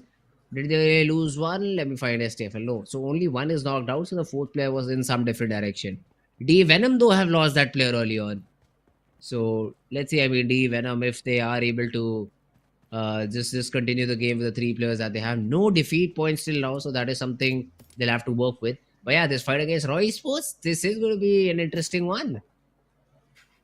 Let's see how this goes forward because as of now, Roy Sports are being kept an eye on by Riley Cat, and he might be able to spot a few. I don't think he's gonna shoot though. He's gonna stay disciplined and all in line, just like I do on an airport. Always in line, never crossing over people. Okay. Yeah, Uh, honestly, I don't cross over people in a line unless it's traffic. Then I just take my bike and run away anywhere. nothing makes sense with you, huh? Nothing just makes sense. Something's wrong with me, man. Uh, Or Not that something something, is everything. everything. Yeah, Everything, that something yeah. is everything. That's what even I'm saying, bro. I'm with Um, you on this no. one. Now try to predict this though. Try to Oh, predict this. Who do you think goodness. is going to No. win? Let's see if everything is No. seriously wrong or not. I think it is. I think it is seriously wrong. Anyways, I'm gonna go with IHC. IHC. On the north side of the map, huh? IHC, interesting prediction this time around. I go with DRS. I Okay. think the snaky gameplay that they Yeah, they have do have a great really position. Yeah. complements the map that we are playing in. So DRS should have that upper hand in the game. What do you pick, Echo Boy? Nothing. Okay, so let's move on. ASL right now on our screens. 4MB. Okay. Assassin DC is trying to figure out a player of team STFL, but I think he knows the presence of Senior, but cannot take shots because he's still in a compound. Let's see, this is going to be a slow battle. The teams are not yet coming out of their compounds, and there isn't going to be enough ability to go ahead and actually accurately nade them out or even charge in once the nade connects because of the third party situations that can happen. So, yeah, this is going to be a slow battle as of now, but soon as the teams start closing in on each other, this will become much more interesting. All right. STFL though, let's see. I mean, do they get into this fight? IEWO though, on the other hand, against DE, they are trying to take this fight. Trickster gets that frag onto Octopus. Don't know if IEWO will be able to just completely take the game in their hand. Now the push is coming in. Viper has a nade in his hand. Want to just finish off the remaining players, and that's exactly what they will do. Good job done by them, and DEADEYES guys also bite the dust. Deadeyes guys in this situation will be able to, however, trade one player off, and that's gonna be Viper. But I think the revival will come in right on time, and that's okay. That's okay position for IW as of now. But yeah, 4MB looking good as of now. DRS also looking good. They are gonna be investing into this battle against the Venom and doing it properly, to be honest. In the meanwhile, though, we are seeing ISC trying to make their way back into the circle. Paradise Resort is slightly inside the circle, but it's not capitalized by any of the teams, even though IW and NBeSports, generally in the beginning, we used to see both of these teams try to drop clash onto that area. This time, they had decided to go further away from each other, and neither of them ended up exactly on the Paradise Resort area. I mean, NBeSports is very close, but still not exactly on Paradise Resort. It's literally one single shack on the edge that they have. Ooh, okay. Now NBeSports though they are taking down players one by one. Good job done by NBeSports to eliminate the most of IHC. It's only Demo I believe who survives. So IHC also left with just one. ASL on the other hand are getting those knocks onto King of Spades. Exo falls and King of Spades also in a little bit of a difficult situation. It definitely becomes slightly hard to go ahead in such occasions because now the difficulty is going to be spreading out like conjunctivitis all through, and that's just something you will have to deal with. In the meanwhile, the play zone care of players from Mabetex Esports, and now Mabetex Esports hardly has anything, right? They lost another player to the play zone, and IW is also capitalized. They are going to be out of the game in no time. IHC again, my prediction about to die off. Literally one single player. Raw Esports, my weekly prediction about to die off. Again, one single player surviving. Such a bad week for me. No fear, NBeSports not looking like a good combination over here because SKYLIGHTZ they've been able to get those frags left and right. And once again, I told you, just get this guy in a fightable position, he will get you frags. Nade around the corner, even Mafia Ninja is able to step up, get another frag onto Fistboy. A good nade by Mondo onto No Fear, he will be taken down. Smokes are being thrown in, but a nade being cooked out. He really wants to take Mondo down. It will be thrown out, but Mondo, he is on the other part of the map, so the knock will not come in, but the third party does. HVDC from behind will take down a cars, and only Mondo survives in this situation. Well, NBeSports Mondo does survive, is able to take up a battle that is not his, and still make the best out of it. He is literally taking care of all of SKYLIGHTZ Gaming and now becoming a prey for HVDC. I mean, well done, but it's obviously taking the team off of the charts as of now. We have 9 more teams left to go, and in that, Mabetex will get taken down as well. Oh, goodness. Good nade from Sanchi, the good presence of mind to hope a player in that position, and also is able to throw the perfect nade. Meanwhile, DRS is using a vehicle to facilitate their route. Not the best possible thing to do in this map of Sanhok. But hey, it has at least gotten them towards the center of the zone. And now you can just go sneaky like and win the game and prove my prediction correct. Please guys, let's go. Meanwhile, 4MV, they are also slowly and steadily moving up the hill inside the zone and might have a fight against the players of Team DRS. They sure might. Let's see how they're going to go about it because they are going to have the higher ground advantage onto this, and DRS starts to fall. The sticky game just gets seized up on, and in the meanwhile, King of Spades also lose players to multiple teams, but the fight back from 4MB onto DRS is going to make them lose a player.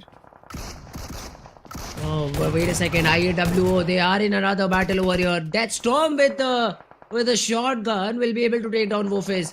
A nade being tossed out, but will it get the mark? Will it get the connection that it needs? I don't think so. Domain has been tagged up quite a bit. He is trying to enter into the compound. Faisal is still down on the ground, but the shot not hit. The shotgun from Domain reigns supreme, and it's all down to Mamba to either survive or get the frag and eliminate your opponent team.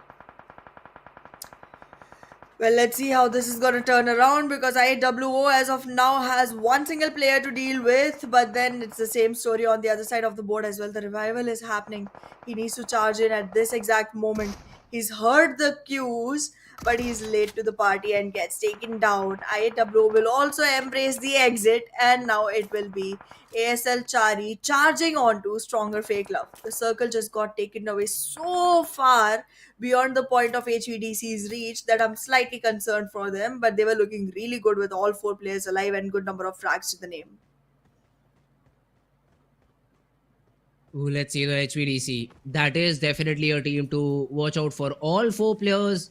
That's just advantages. That's what I'll say. Advantages in numbers, and HVDC is a team to look out. ASL, yeah, not so much because I seen them losing from winning positions like these, so not much trust in that team. But yeah, right now Rules is trying to toss a nade, and Rogue is very low. So if the nade bounces out perfectly, that could get a knock, but a little bit overshot, because of which Rogue will still survive.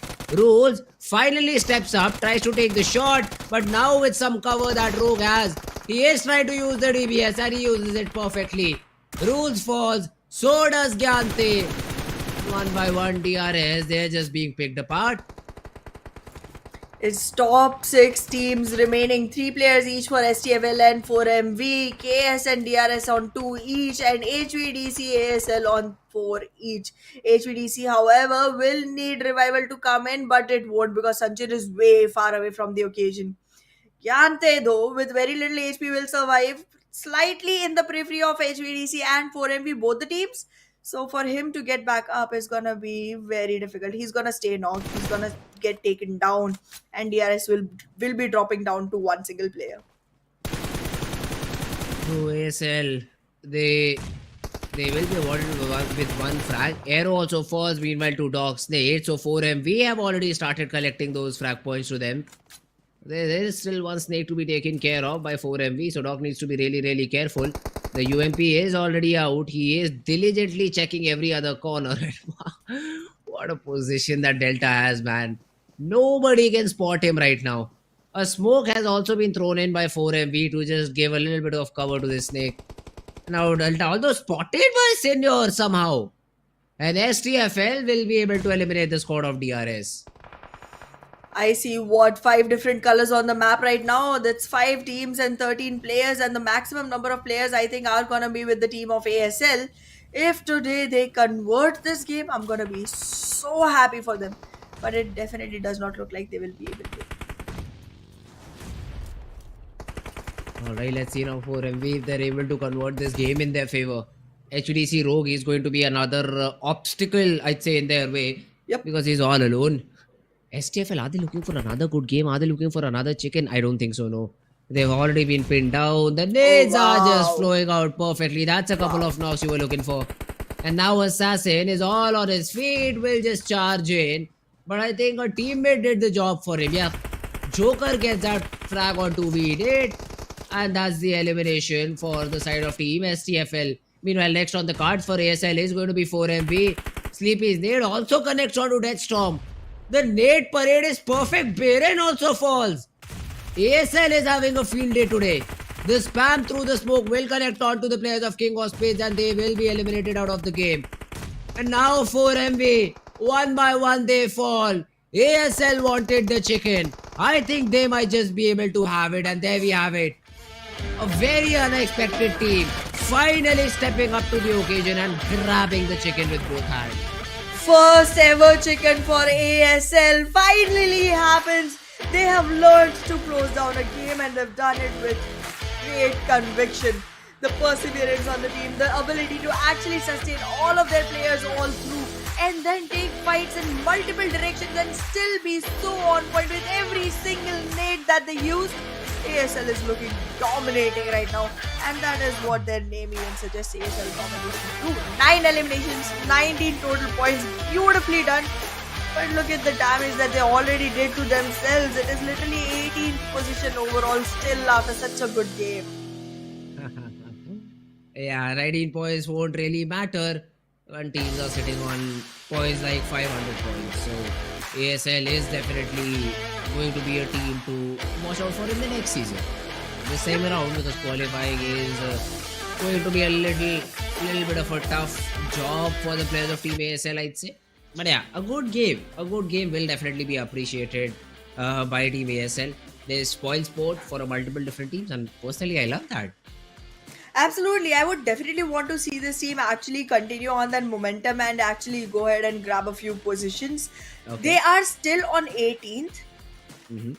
and even though it does not look like they can get themselves to play the bonus match, if they Of deliver the course not. kind of performance that they did right now consistently, which is a big ask, but if they do, they can find themselves playing in the grand finals, which is gonna be huge. This is one team that I have over and over said will not be able to make it, but if they do, nobody's gonna be happier than me. All right. Well, for that we'll have to wait another day. Tomorrow will be an important day for Team ASL.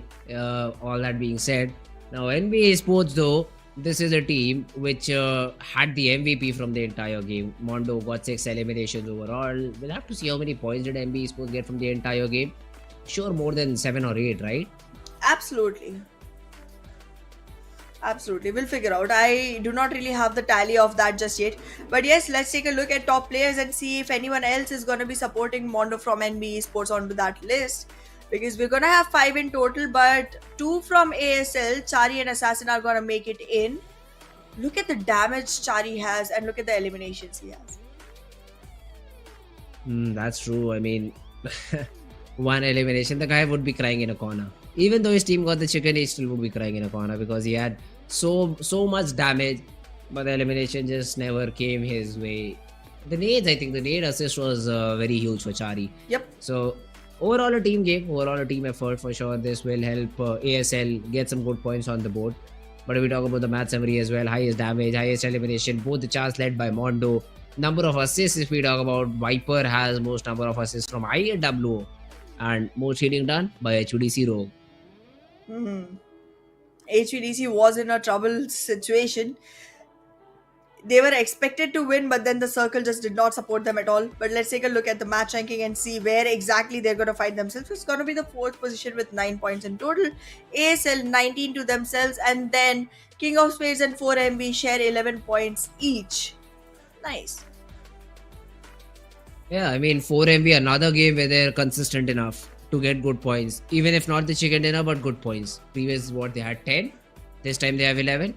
Yep. So that week number 1, 4MB is slowly and steadily coming back and joining us in the action. It sure is. Let's see if they're going to be able to topple the complete overall standings anyways, because I think they are going to be able to take SKYLIGHTZ over. There was a very little difference between them. But yeah, as of now, SKYLIGHTZ Gaming with only 4 points is going to be struggling a lot this time around. They were even able to save No Fear for longer and they still could not make it. This has been a terrible day for the team. But yeah, Raw Esports 12th position, IHC 11th. The domination from IHC that came in on the first day of this week, I was expecting to see more of it. Ooh, okay. Well, this is what we'll get from IHC. Now that's what I was concerned about. See, you start the week on a very high note, but then you're not able to end it out properly. But at least you've made sure that you'll be able to play the grand final games. That's one thing that okay. Still not sure if ASL start to show up like that. Because I mean, even if they do, they will be toppling IAWO or stronger FAKELOVE. No, it won't be in the way of IHC. IHC getting 2-3 points will still make me concerned because even if IAWO play it out, that will be a little bit tricky. But hey, let's have a look. Let's have a look at week overall first.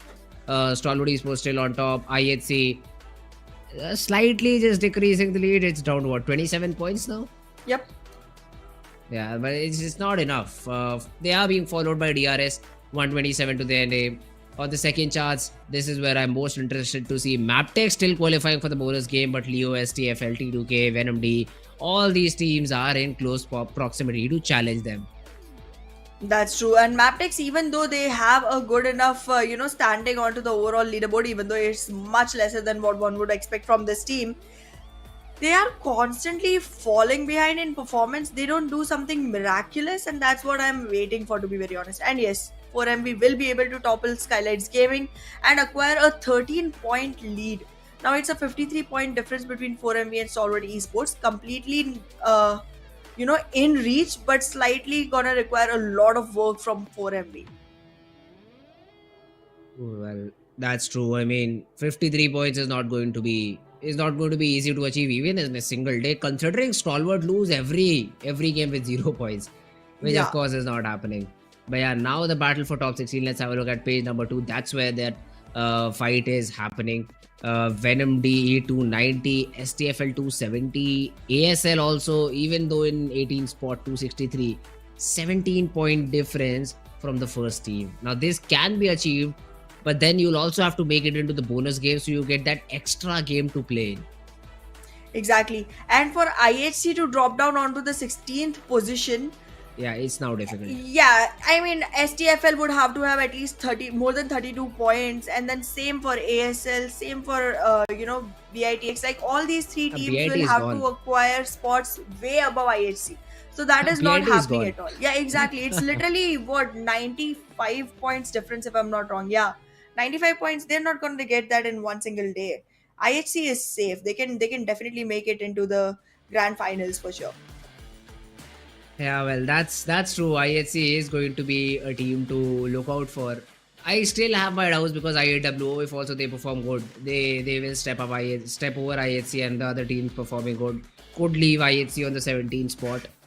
But we'll have to wait and watch. We will have to wait and watch and see if that is the case or not, because IHC definitely, just week number 3 is where they've shown the performance, just the first 3 days, that too. And still, if you're able to qualify for the grand final after such a weak showing in week number 1 and 2, well, kudos to you. You are a little bit lucky. But then the grand finals won't be that easy, you know. The grand finals will be a tough job overall as compared to the games today.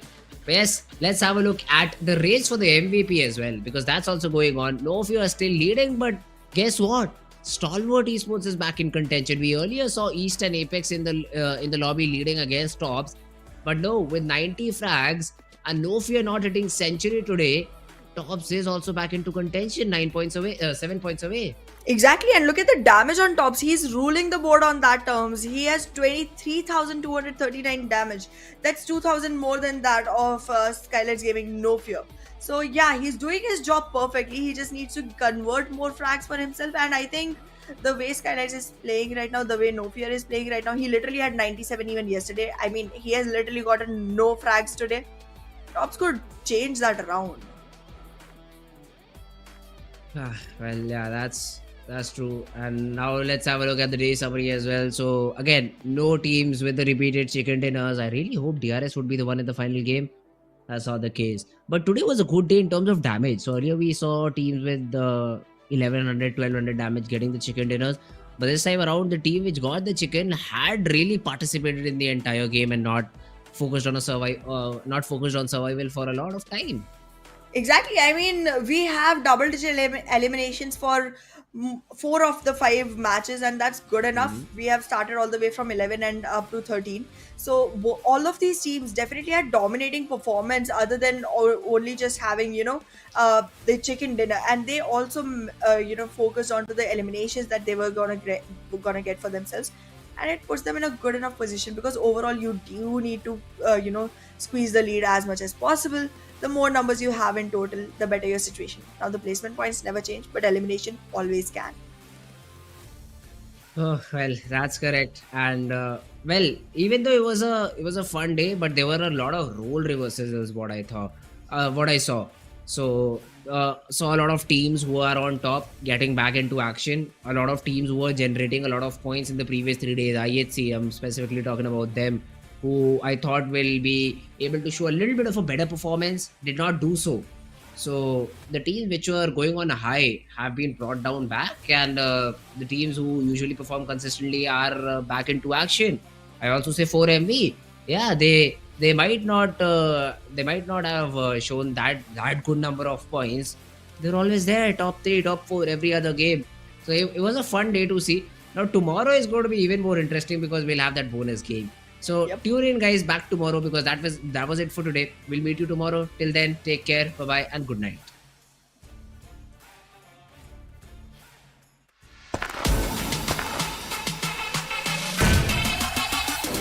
Make it clap.